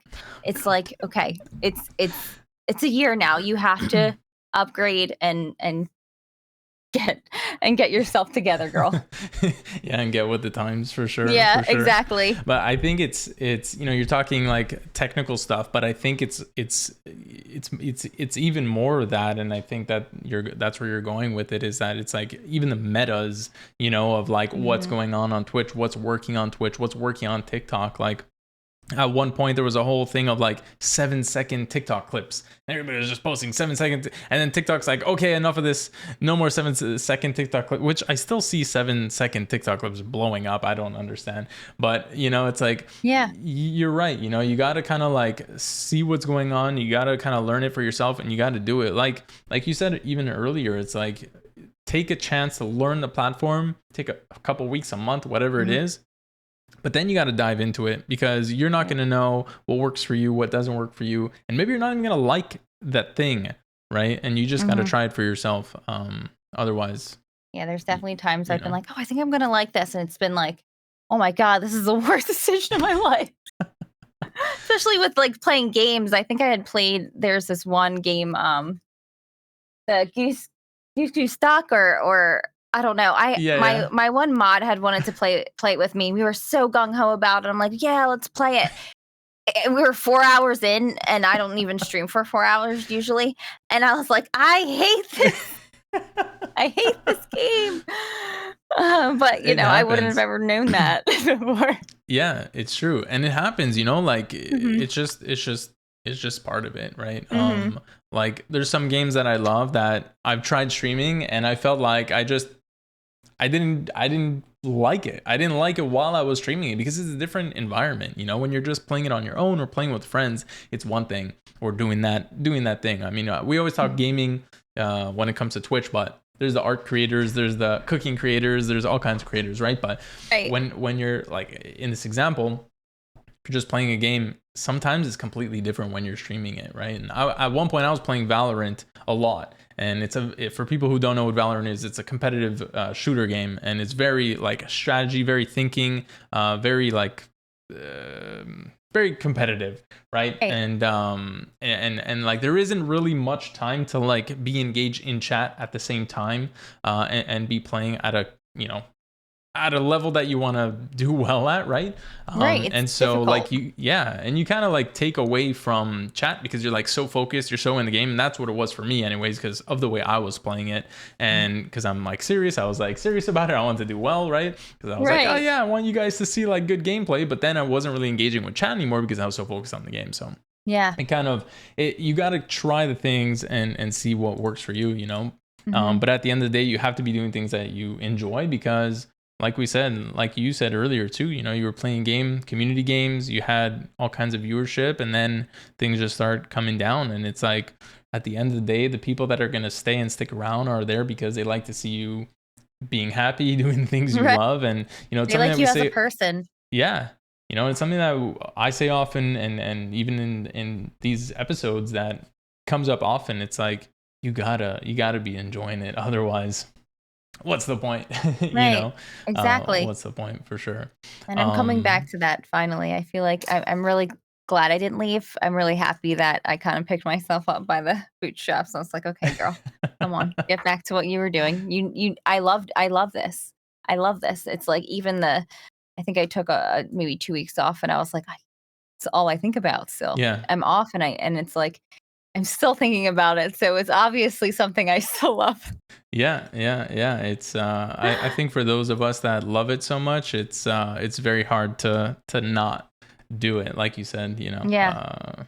it's I don't know. It's different, man. It's something special, and the Mhm. connections and the friends you make, like we were talking about. It's, I don't know. You can't really find that anywhere else, right? No, you can't. And it's funny. I always say this to Bandy. I always say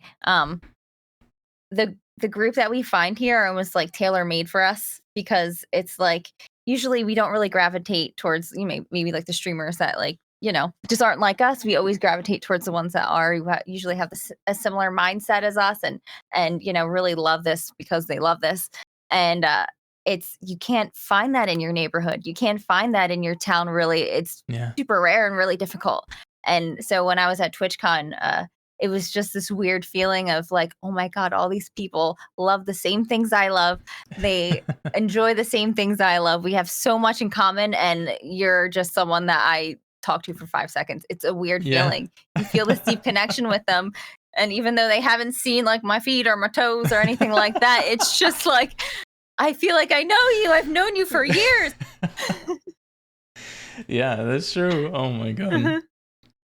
Um, I think it's something special, you know. And for people that are looking to get into it, you got to try it. You got to try it. If you think that it's something that you're gonna vibe with and enjoy, you won't know until you try it. So even if you're doing the research, it's a month in and you're doing the research to figure out what's good, just start because you have no idea what connections you'll make.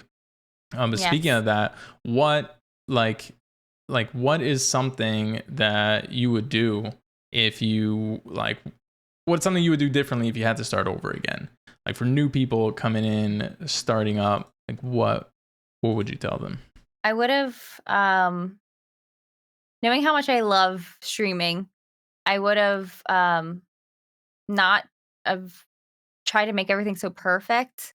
While it is important to, get things right, or like, gauge what's popular and stuff, I didn't give myself the freedom to fail at all. Okay. And I still have a problem with if and this is, the reason I feel like I've kept some of my viewers is and I stream so little is because of the fact that every time that I stream, I try to make it count. I try to make all the promo. I try to do everything to emphasize where, like, hey, I'm streaming. Just so you guys know, I'm streaming. Everybody knows when I'm streaming. Um, Even if it's on an off day, I can still pretty much pull numbers if I can stream for long enough. But I wish I would have given myself more just time to play around, just like try things that, that might stick to the wall that I didn't really think about before. I played Fortnite for months. For months. Okay. And I wish I would have done some just chatting. And at the time I Sure. didn't really understand, that was I didn't understand the just chatting section or how I can integrate it, but now it's like, oh, I can integrate this and make a pretty cool format and integrate Fortnite and integrate marbles and integrate like things that I actually love.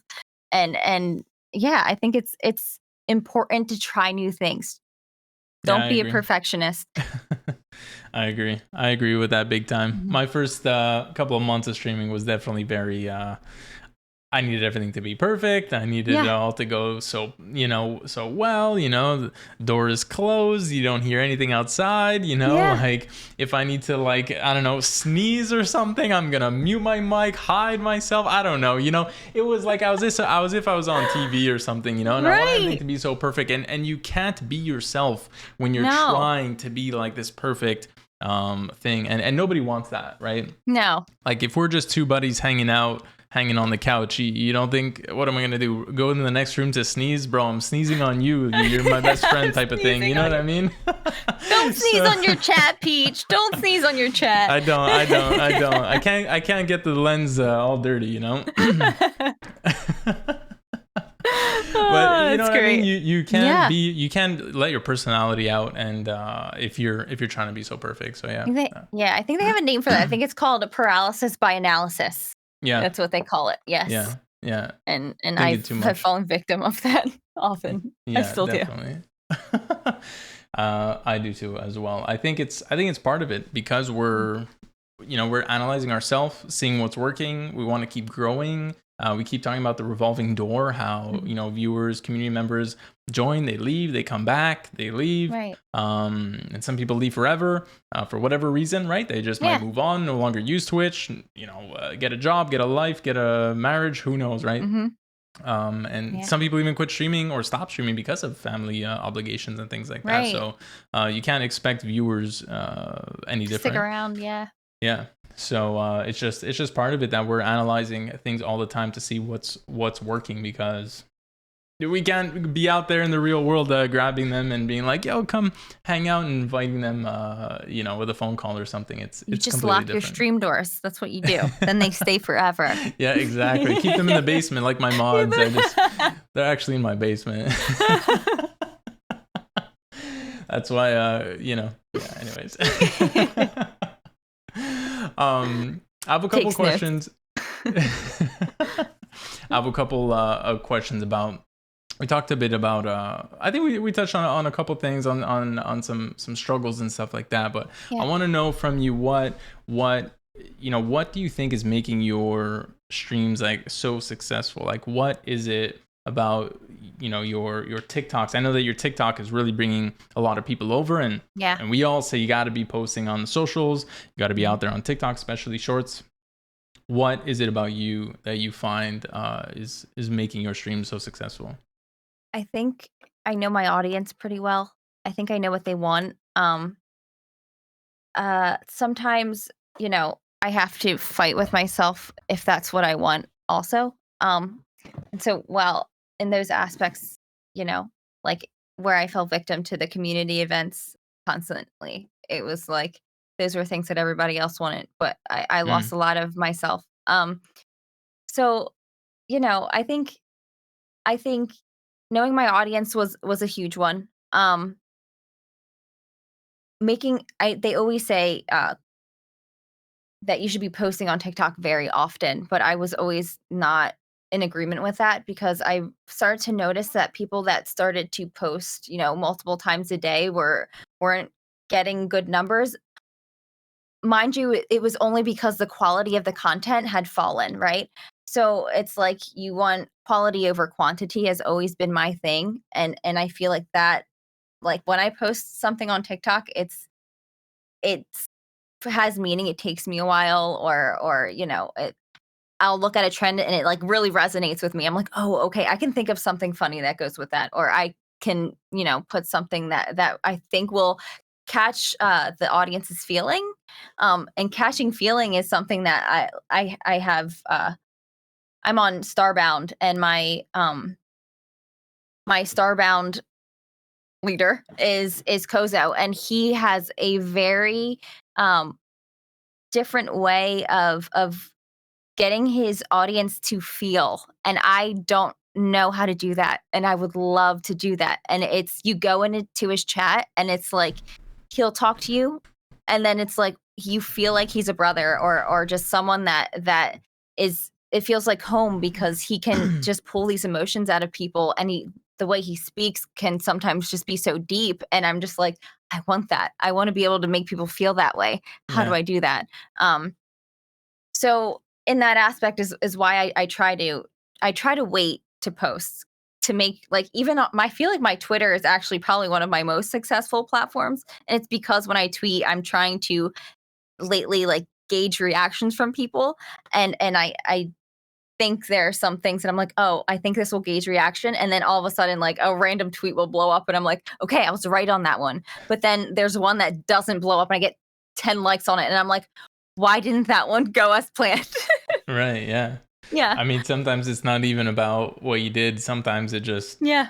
hits Exactly. weird algorithm stuff. You know, Right. you can have all the right pieces to it, and it still won't go. You know, so Exactly. yeah, for sure. I think that's a big thing. You know, and even with going viral and virality in general, it's all about emotions and the feelings. Yeah. You know, like making people laugh or making people feel like sad or feel heard, feel whatever it is, right? Like Right. I think that for people out there that are posting on TikTok, making videos, not informative stuff, you know, like stuff that I'm doing, I'm not really gonna make you cry with my, I mean, you might cry in my OBS guide video, you know, when you're trying to figure out OBS, you might start crying, No. But that's a not different my kind fault, of you know? content, and that's still useful and informative and things that Right. people need. Yeah, for sure, you know, but when you're trying to make a video, make something go viral, I think it's the emotion, right? And I think that might be missed by some people that are not seeing the kind of numbers that they're looking for. So Right. it's cool to hear it from you that that's working, you know. Yeah, it's something I didn't notice till recently, and I was starting to ask myself those questions as to, okay, why are some things working out? Why aren't some other things, doing the same? And Yeah. it's always goes back to, okay, people can relate to this like on an exponential level. People are curious. People can, feel something deep. It makes them sad or it makes them happy. And those are the things that always hit. And I'm like, okay, interesting. Okay. And it's just Yeah. another note I have in like keep in my head. It's like before I post, what exactly is this going to achieve? Right.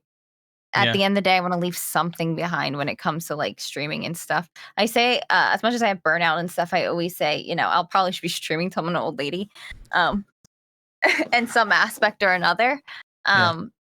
But, I want to also be able to keep an audience for that amount of time. And I'm hoping that, people go on me on my life journey. I'm sure. I mean, if you continue, I mean, there'll be people that'll be there. Absolutely. Uh-huh. Do you think that we touched on something, and I want to. I think that we can. I think there's value in going into it more. Mhm. I think I might have lost it actually. Oh, it's fine. No worries. It's fine. We'll come back to it. Okay. If it does come back. We're talking about Kozo and Yeah. how he's kind of like a streamer that you look up to. Is there anybody Right. else on Twitch, or I don't know, even a TikToker or YouTuber, content creator in general, that you look up to?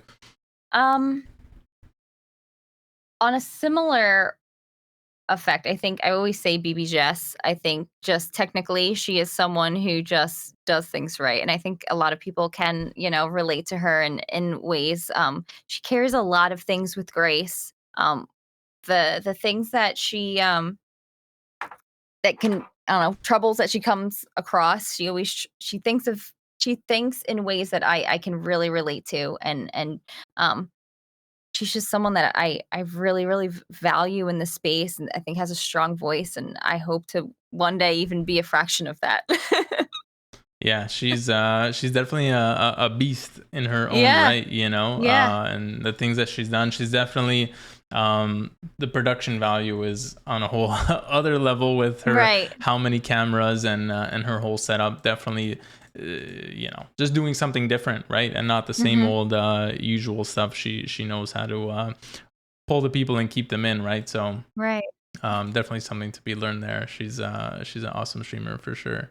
For sure. I love that.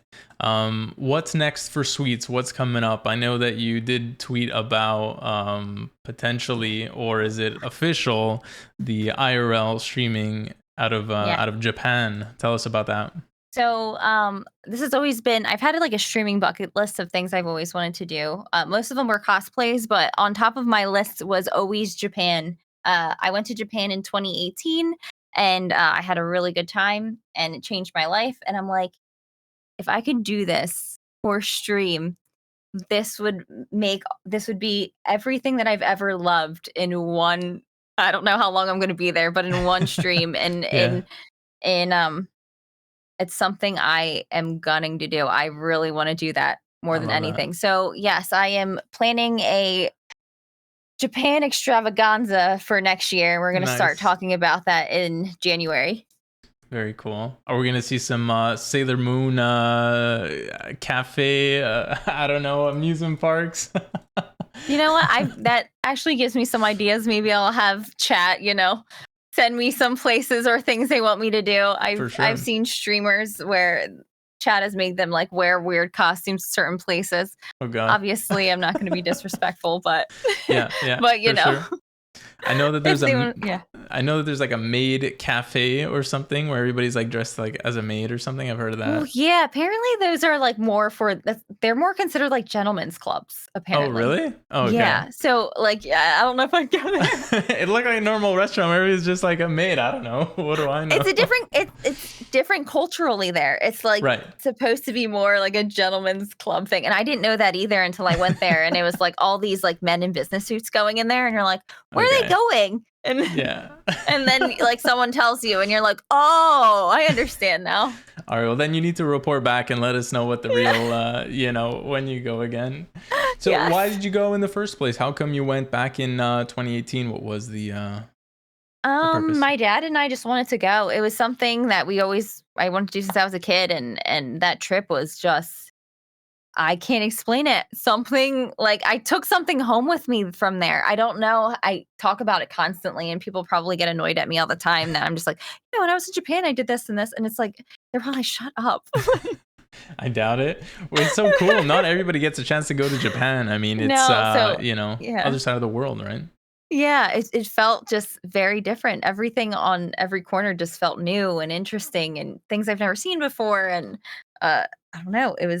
I want to go back and I've been trying to since then. And I'm like, okay, if I can make this a goal for next year, um, I can write it down on my little board, then if I write it down, I'm pretty sure I can make it happen.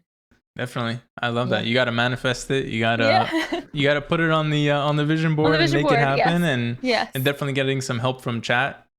So anybody that wants to see streets, travel the streets of Japan, go go give her some ideas, send her some love and we'll see you in Japan. When's the plan? What's the time frame for all Hopefully this? by the end of next year, beginning of 2024, we're gonna see.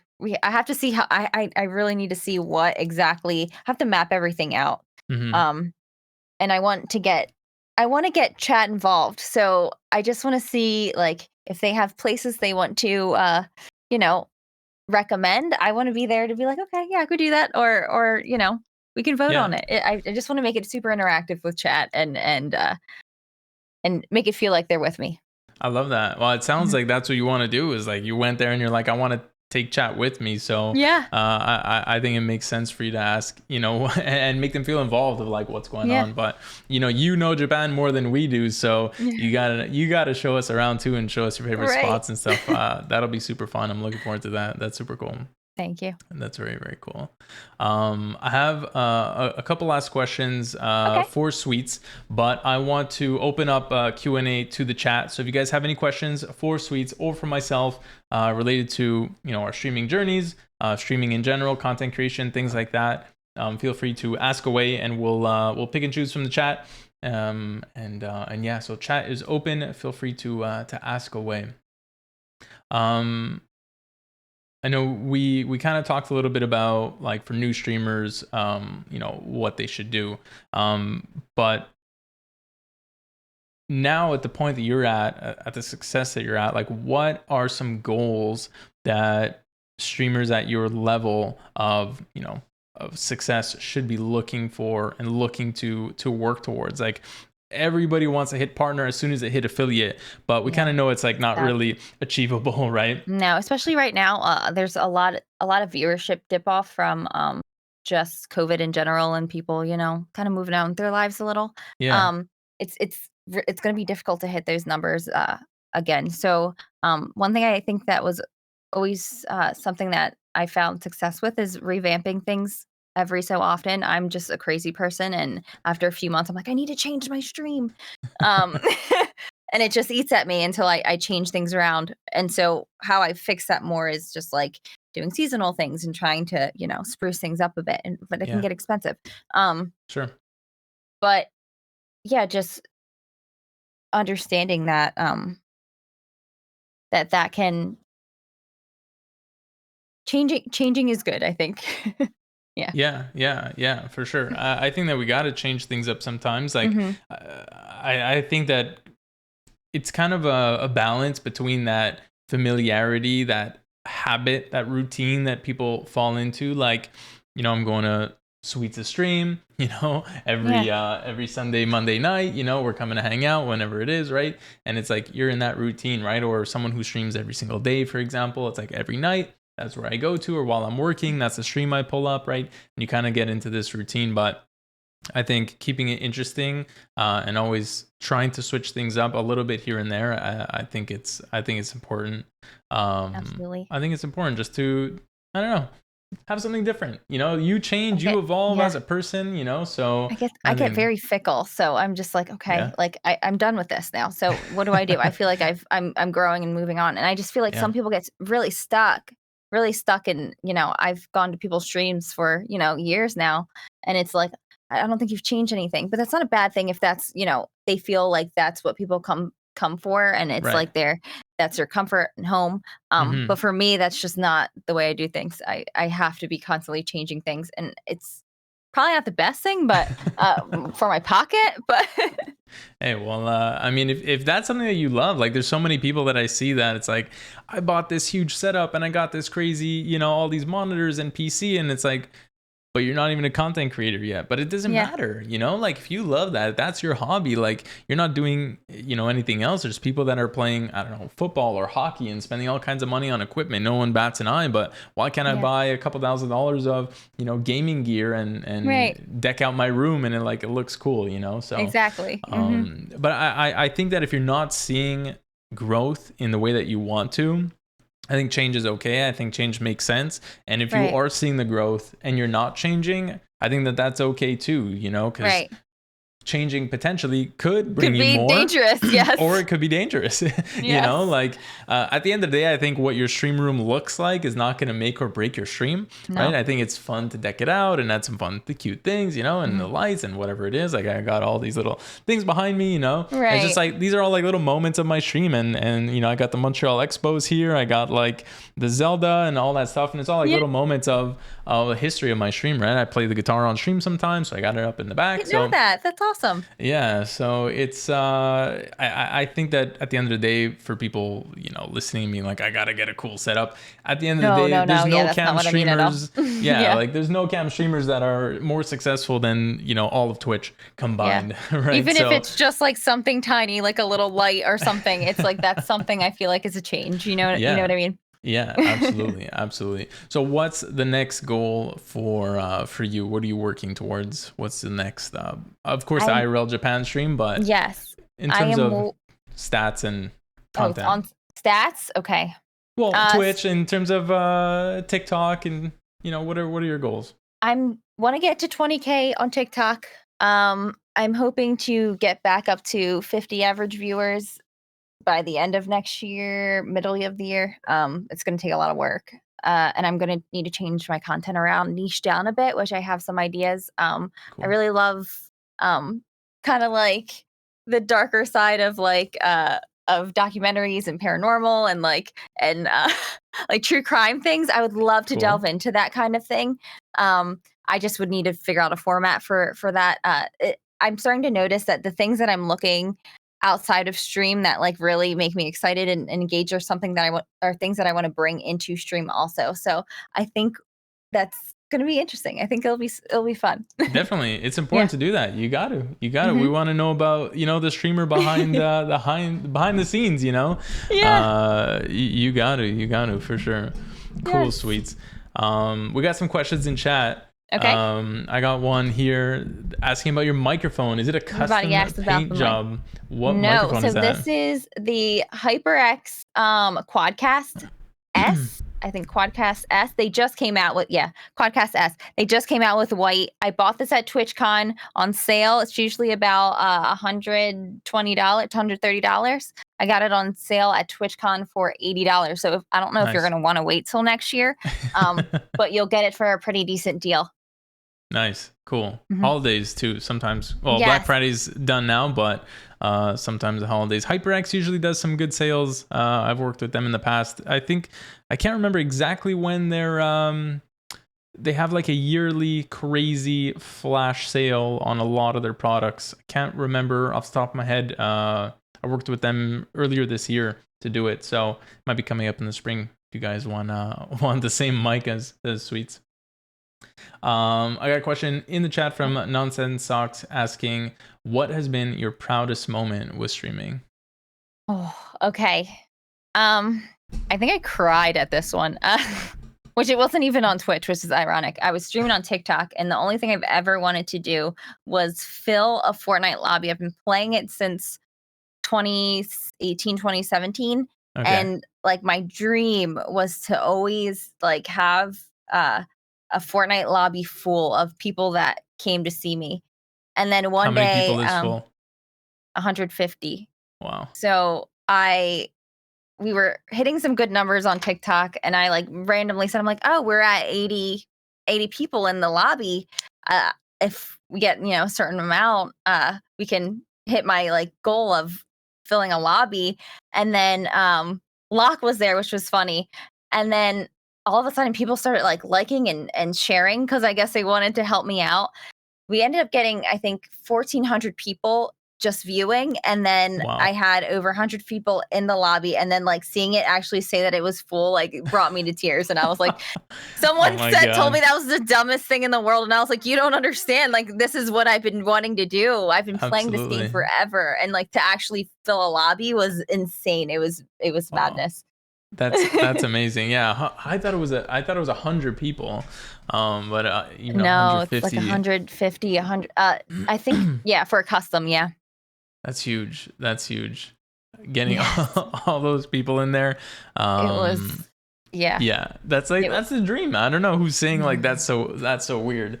I don't think it was someone who was a gamer or a streamer. Okay. So I think they were just like, wow. If they said if that was one of your bucket list items, you need better goals or something like that. And I was like, well, the kind of person that says who watches other people play games. Exactly. Okay, buddy, go back to watching football. Right. Exactly. Go back to that's perfect. Go back to watching football. Exactly. Oh God. Cool. Thanks for the question, Socks. I love that. I love that. Thank you. Like, good for you, Sweet. Seriously, like, good job. Kudos. Like, I think having goals and hitting them is huge. And having goals that are like that type of goal is something that, filling a lobby, it's like it's like an achievable thing that you can hit, right? Yeah. And if it. What I'm trying to say is that people need to have goals. You need to have goals. You need to put it out there. You need to share it with people, and you need to let like the world know, the universe know. And even if your goal is to hit, example, 100 viewers, and you hit 70, like you have 70 viewers, right? It's amazing. Whereas if your goal was 50, you're only gonna have 40, right? So you kind of gotta like shoot for the stars a little bit. Go a little bit outside of your comfort zone. And go for it. Like when you were doing community nights with Fortnite, what was your like average lobby size? My average lobby size was never that. Like it was still around like 20-30s, maybe if on a lucky day. Fall Guys was a lot different. Tons of people have Fall Guys, so like you'd get like a lot of people for that. But Fortnite is just difficult to fill a lobby with because a lot of people don't like the game or think it's for kids, and so it can be difficult. Mm-hmm. Yeah, for sure. So there you go. The real life example to see that you shoot for the stars and you'll make it. Yeah. Very cool. Just keep trying. Good job, Sweets. Mm-hmm. We got another question in chat from PT Blue asking, what was your most difficult moment with streaming? Probably what I just went through. I think it was the fact that you're up so high and then you come down and you're like, okay, how do I fix this? Or how do I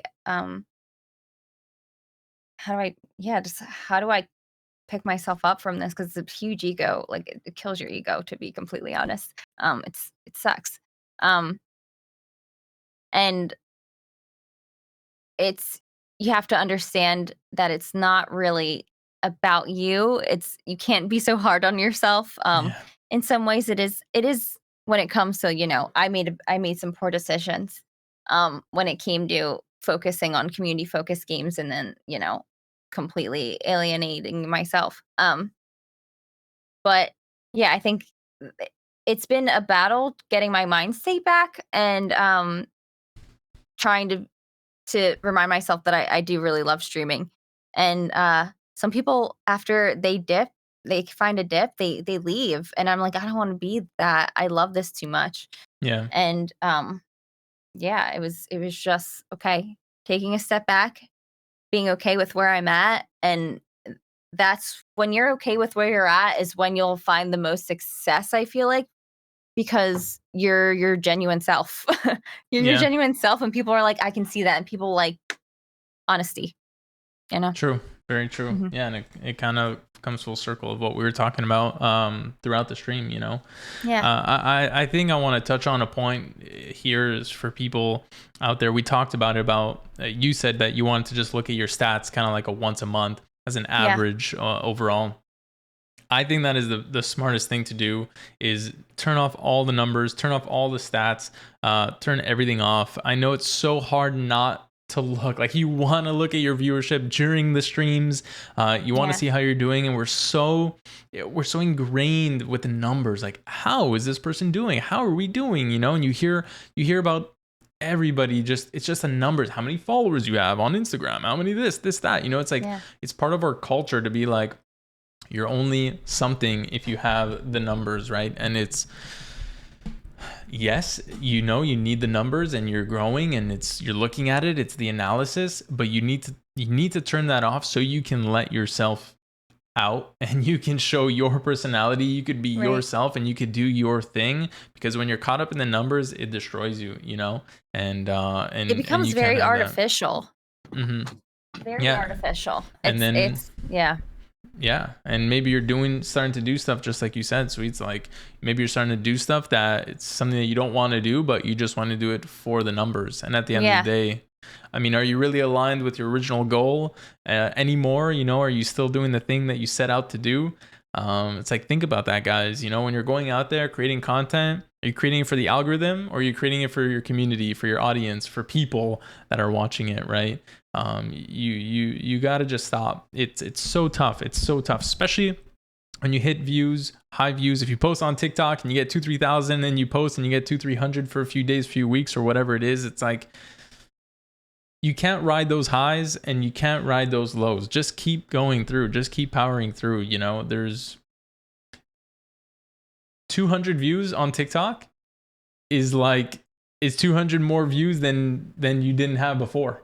You know what I mean? Exactly. So even if it's 200, if 1 or 2 or 3 of those people come over to your Twitch and you do that every day, every week, you're growing, right? Yeah. So don't think that just because you're not hitting 2,000 or 5,000 or 10,000 that you're not doing well, right? It's such a silly numbers game, and it's so ingrained as part of like the social media culture. But you have to remove yourself as much as possible, Yeah, it's a tough mind game. Trust me. I when I wasn't a streamer, I was like, I don't understand what burnout is. Like, if I had numbers like that, I don't understand. I just wouldn't understand not being able to post something. It is so real. It's something that actually happens, and I'm like, I feel so bad now for being like, what is burnout? Burnout? Okay. Yeah. And it's true, and it happens, and I'm sorry to hear that, you were kind of feeling that. What's something that you kind of do to help you kind of get out of that burnout? Is there like, do you completely log off of Twitch for a while? Do you get off the social medias? Like what's the kind of thing that you do? I wait till I try to notice what things are triggering me feeling that way. So it's like, again, I think I've talked to you a little bit about this. I have a really bad anxiety with just the amount of messages I get. I get a decent amount of messages. I'll sometimes wake up to Instagram to 10 messages and I'm like I can't open this. Like I'm gonna throw up. Like Jeez. Yeah, and it's like, and that 10 might not be a lot to people. To me, I'm like, if I miss something, if you know, it always makes me not want to post because they usually will send me messages after I post something, which is great. It's a good thing to have, but I feel so overwhelmed. So it's like understanding, okay, that I can't open up today. I can't open up my messages today. Like I just can't do it. My mentals will not let me do it. So I'm gonna wait for a specific time, a specific day, and then we're gonna go back and be like, can I open this today? I can. And then let everybody know, listen, this is what's going on. You don't want to just like leave people on red. That's not really the best thing, especially for if you want to, have connections and genuine friendships with people. For sure. Please don't leave them on red. I've done it. It's not a good thing. I don't ever feel proud of doing that. And yeah, but yeah, just making sure that those little triggers for yourself and you're like, I don't like this. I hate this actually. So I'm going to try to figure out a different way to go about making myself feel comfortable with this. If it's something that it needs, like, I can't just ignore messages for the rest of my life. Right. Yeah. So it's something I have to, it's an inevitable thing I have to, interact with. So, just understanding those things for yourself and tackle them one at a time.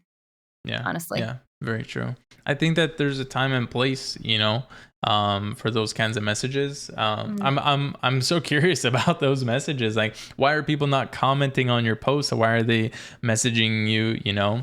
Girls instead, get a little different, a bit different messages than I think you would get. So, like, I think there's some people that are, trying to build something, and you have to if I see that, I'm usually like, yeah, that's not what I'm here for, kind of thing. But it's also like, people don't take that very nicely either when you're like, hey, no, that's not what I'm here for. And like, so it's like a constant battle of like trying to navigate people's emotions almost. Yeah.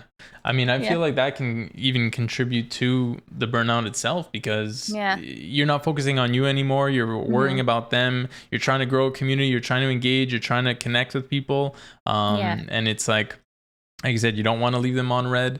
Right. But, it kind of makes me feel bad because then it starts to feel like if people are asking me, kind of inappropriate things, it's like, oh, well, are you actually here because you like me? Or is it like for something else? And so that starts to play like a mind game with me. Yeah, for sure. I mean, sorry that you get that, and I'm sure that it's a standard thing. Yeah, I'm sure. Unfortunately, but like for me, in those situations, like when I've gotten messages, people in DMs, I get all kinds of stuff.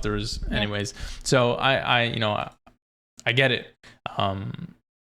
I think that closing down places to DM and to have access to reach you privately would be something to look at for people out there that might be struggling with this type of stuff too, and I see it very, very often where you can't really DM creators except in like one specific place, or you got to email them. Like, people are not really going to go out of their way to email. Like, it's a little bit of a process. They got to give away like their private stuff, whereas an Insta DM or a Twitter DM, it's a little bit easier to just be like, hey, slide into the DMs. It's so like natural, right? But sending an email or trying to find your Discord and all that could be a little bit of a bit more work, and could maybe help curb some of these weird messages coming through.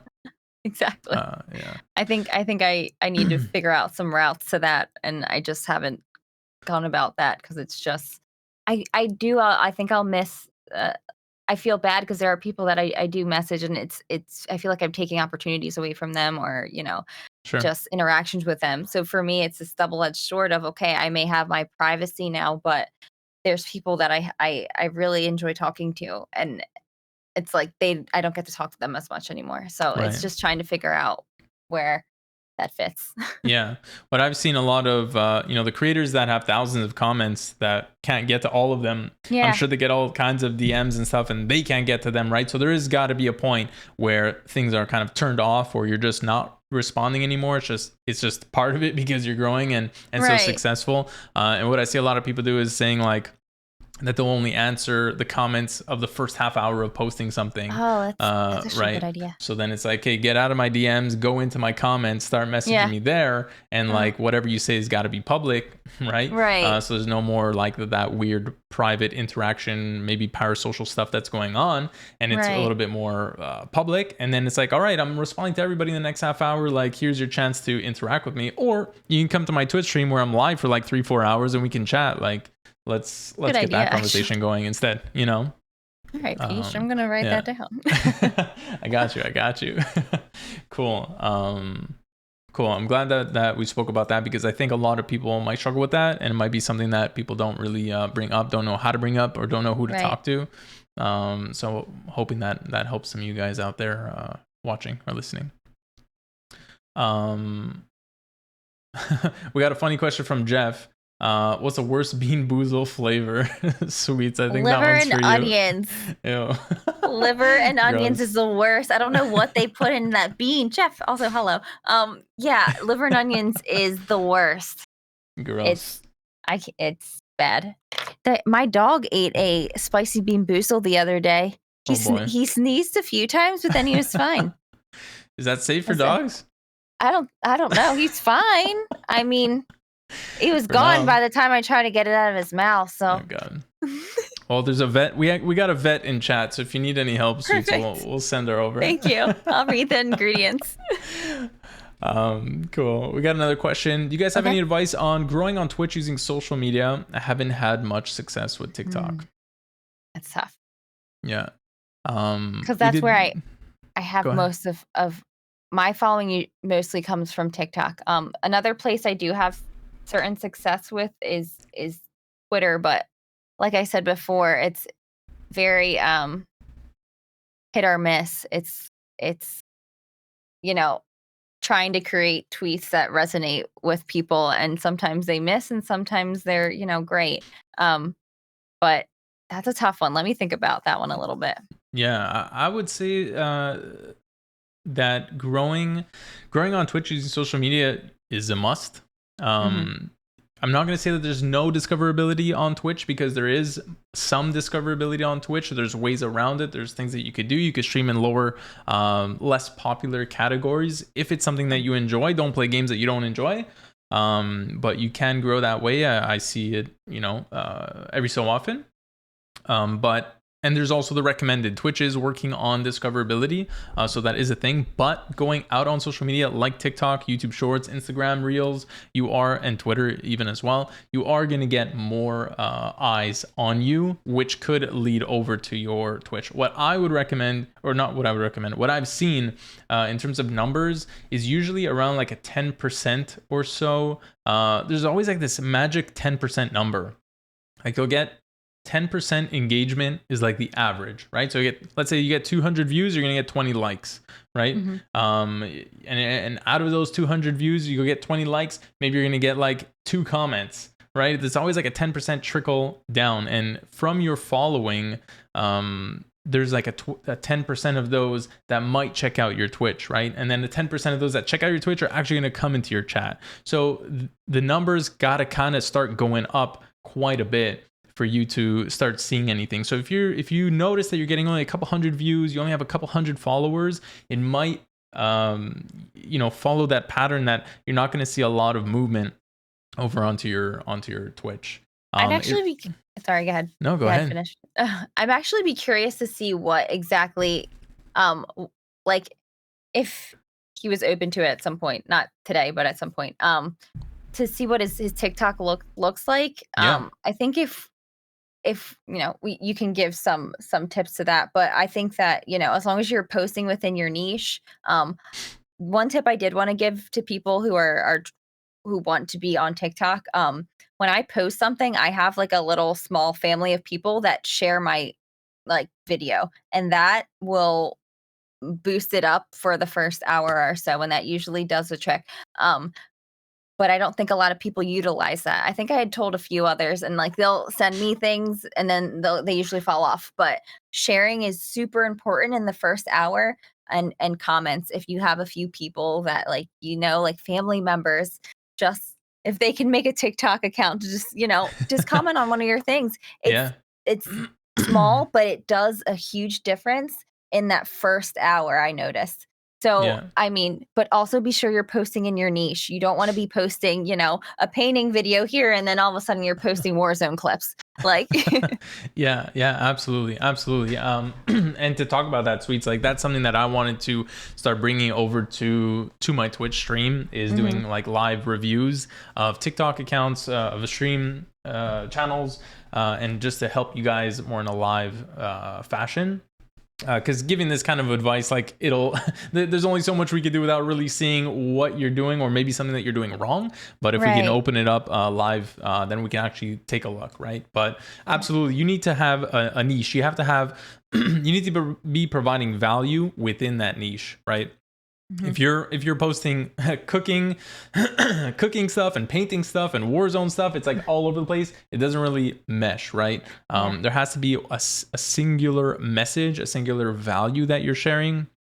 Either you're hilarious, or you're really good at the game, and you're teaching things, whatever it is, or you're just sharing like your journey. There's something that kind of aligns and that makes sense.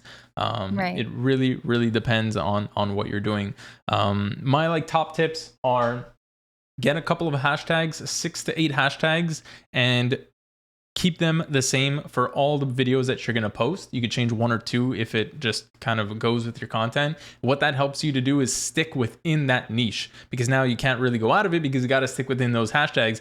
So now you're saying, does this clip match with those hashtags, and you post in it, right? And it kind of takes a little bit of time for the algorithm to kick in and say, okay, I'm going to feed this to the right people. If you're putting like hashtag FYP, hashtag, for you, and all those things, you're sending it out to all kinds of people. And now when you market to everybody, you sell to nobody. And now you're not getting anything, because people that care about cooking and cleaning are watching your Warzone clips, and they're like, bro, what is this? And they're just going to skip. And it's not anything bad. The video might be amazing. It's just going to the wrong people. So there's a lot of factors in there. I think if you're providing value and trying to make content for someone, that's going to go a long way than just trying to like hack an algorithm. Yeah. Exactly. Yeah. Hopefully that helps you guys. No, I think that was extremely helpful. The hashtag thing is definitely something I don't really divert from my hashtags at all. It's very rare that I do. Yeah, I think that's something I see often of a mistake that a lot of people are doing, is just trying to see what sticks by posting everywhere. And it's like the wheels can't turn if you're just trying to go in all different directions, right? It doesn't make sense. And you are kind of fighting an algorithm, right? Yeah. Not fighting with it, but stop fighting with it. Maybe work with it. Do that for a little while, a couple of weeks, and see where that goes. Manipulate it. Yeah, definitely. And if you're not seeing the results at that point, then maybe you got to revise the content, take a look at it, and see if it's actually valuable, and just keep revising, right? Exactly. That's it. Absolutely. If there's any other questions in chat, now is your time to ask. Let us know if you got any questions for Sweets or myself. Like I said, about our streaming journey, or about streaming content creation tips and stuff like that. We'll be happy to answer. Is there anything from you, Sweets, that that you'd like to share? Is there anything that you don't think that we've touched on that could really send a message to people out there listening? No, I think we're good. I think I don't have anything. No, I don't think I have anything. Yeah. I think this was great. I had a lot of fun on here. Thank you for inviting me. Me too. Thank you so much for being here. I appreciate it. If you guys are not following Sweets, we'll put the links down below in the description of the video, and also here live in the Twitch chat. So please go and follow Sweets. Almost at 4K on Twitch, and we'll get another a cake stream, a cake celebration. I don't know, maybe this time she'll pop out of a cake instead of Putting it in her Oh, face that's or an something. idea. There you go. There you go. But yeah, guys, go and check out Sweets. And also support her in her journey to Japan. Journey to Japan. That sounds kind of cool. I like that. Yes, I like it. If you guys have ever been to Japan or seen stuff in Japan, Sweets is looking for ideas, recommendations. So please go and give her some love and let her know what you want to see her doing IRL in Japan in 2023. Cool. Sweets, thank you so much for being here. Thanks for being part of this. I really, really appreciate you and your time. Good luck with streaming. Good luck with the journey. And we'll have you on again in the future and see how far you've come. All right. Maybe from wait. Japan. Maybe from Japan. That would be cool, right? That'd be very cool. All right. Cool, Sweets. Thank you so much for being here. Have a good night. Have a good night. Bye. Guys, give me 1 second. We'll be right back.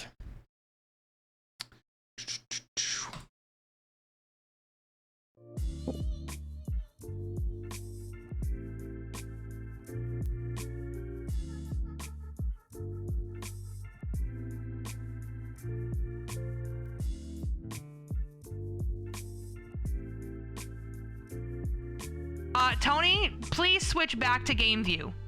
Nobody can see the game. It's just your face. Jesus. Switch back.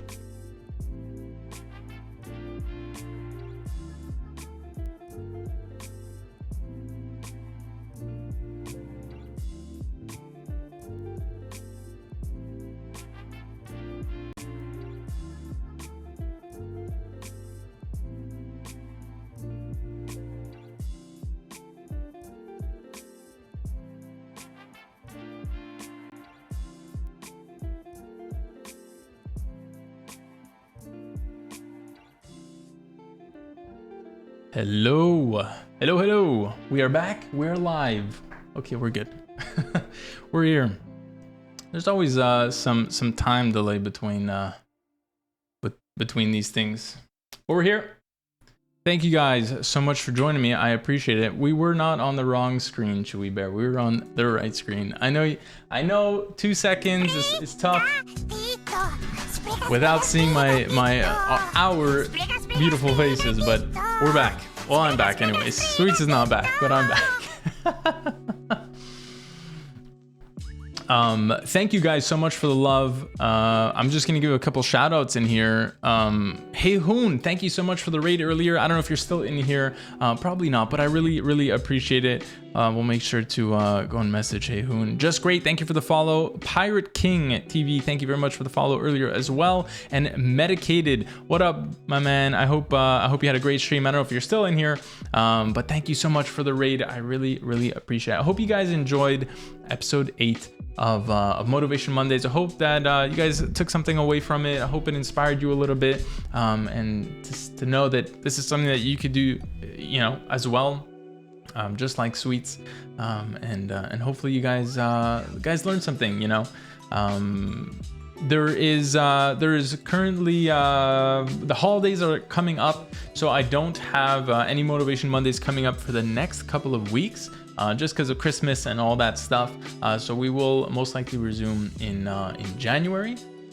But yeah, I hope that it's been helpful. If you guys missed any parts of it and you want to see the entire thing, it will be live and up on the YouTubes very shortly. So make sure to check that out. I know that we had some shout outs in chat for Sweets. We'll make sure that things are there. There we go. The link is there. If you're not already following Sweets, please go and do that, and go and check out when she is live next. And make sure you have notifications on, because she only streams once or twice a week. So catching her when she is live, you gotta for sure. What do I want to say? I think that's it. I think that's all I want to say. Mario Kart, dude, the new Mario Kart courses are out, and I'm excited to play. I don't think we have time for it right now, but I think I would like to set up a stream this week for some Mario Karts. I'll post it out in the Discord, and if everybody's down, we'll make it happen. Have you played the new tracks yet, guys? I don't even think I saw the new tracks. I think I saw one new track that like Maple something. It look kind of cool, but I know that there's like 8 tracks. You haven't played them yet, Blue? Okay, let's do it. Let Maple Tree Way. Yes, that's the one. We gotta set it up. So maybe either on Wednesday or we do like Friday night, community night type of thing, like we usually do. That could be pretty cool. Sweet, thank you for the love. I appreciate it. Thank you so much for being here and being in chat. You guys haven't either? Okay, combat, perfect. Perfect. So we can all experience it all together ourselves for the first time. Maple Tree Way, Merry Mountain, that's cute. Berlin and London, that's cool. But there's 8 tracks, right? There's 8 tracks. That's how it works. They usually release 2. They release 2 like, what are they? Tournaments, cups. That's what they're called. So yeah, let's do that. If you guys are down for it this week, we could do that. We'll do some community Mario Karts. I'll post it in the Discord, and maybe we'll do like a Friday night stream. Only the half of them, right. Cool. We'll get that going for sure. Life has gotten busy. I know. Tell me about it. Life is busy around the holidays, guys. It's not easy. You know, it's not easy, but we'll get some games in. I promise. We'll make it happen for sure. I think I'm gonna log off here, guys. We'll definitely raid somebody. Sweets is not streaming right now. We would love to raid her, which would make sense, but she's not live right now. So, Sweets, is there somebody in your community, one of your mods or somebody that is streaming that we can go and give love to? I haven't opened Twitch yet to go and check, but if you are still here and want to give some love to somebody, I'd be more than happy to take your recommendation. To everybody in the chat, thank you guys very much for being here, for being part of this with us. I really appreciate your support. Any lurks and all that is really appreciated. So thank you to all the viewers, the chatters, the lurkers, the questions that come through are very much appreciated.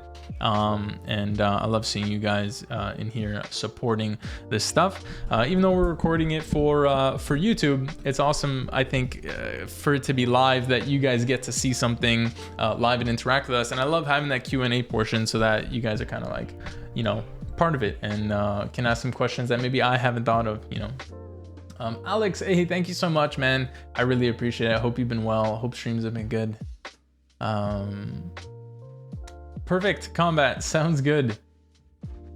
What's my schedule for this week? So I think that we'll do like the Friday, if I just need to double check my schedule, but I think we'll just do the Friday night stream.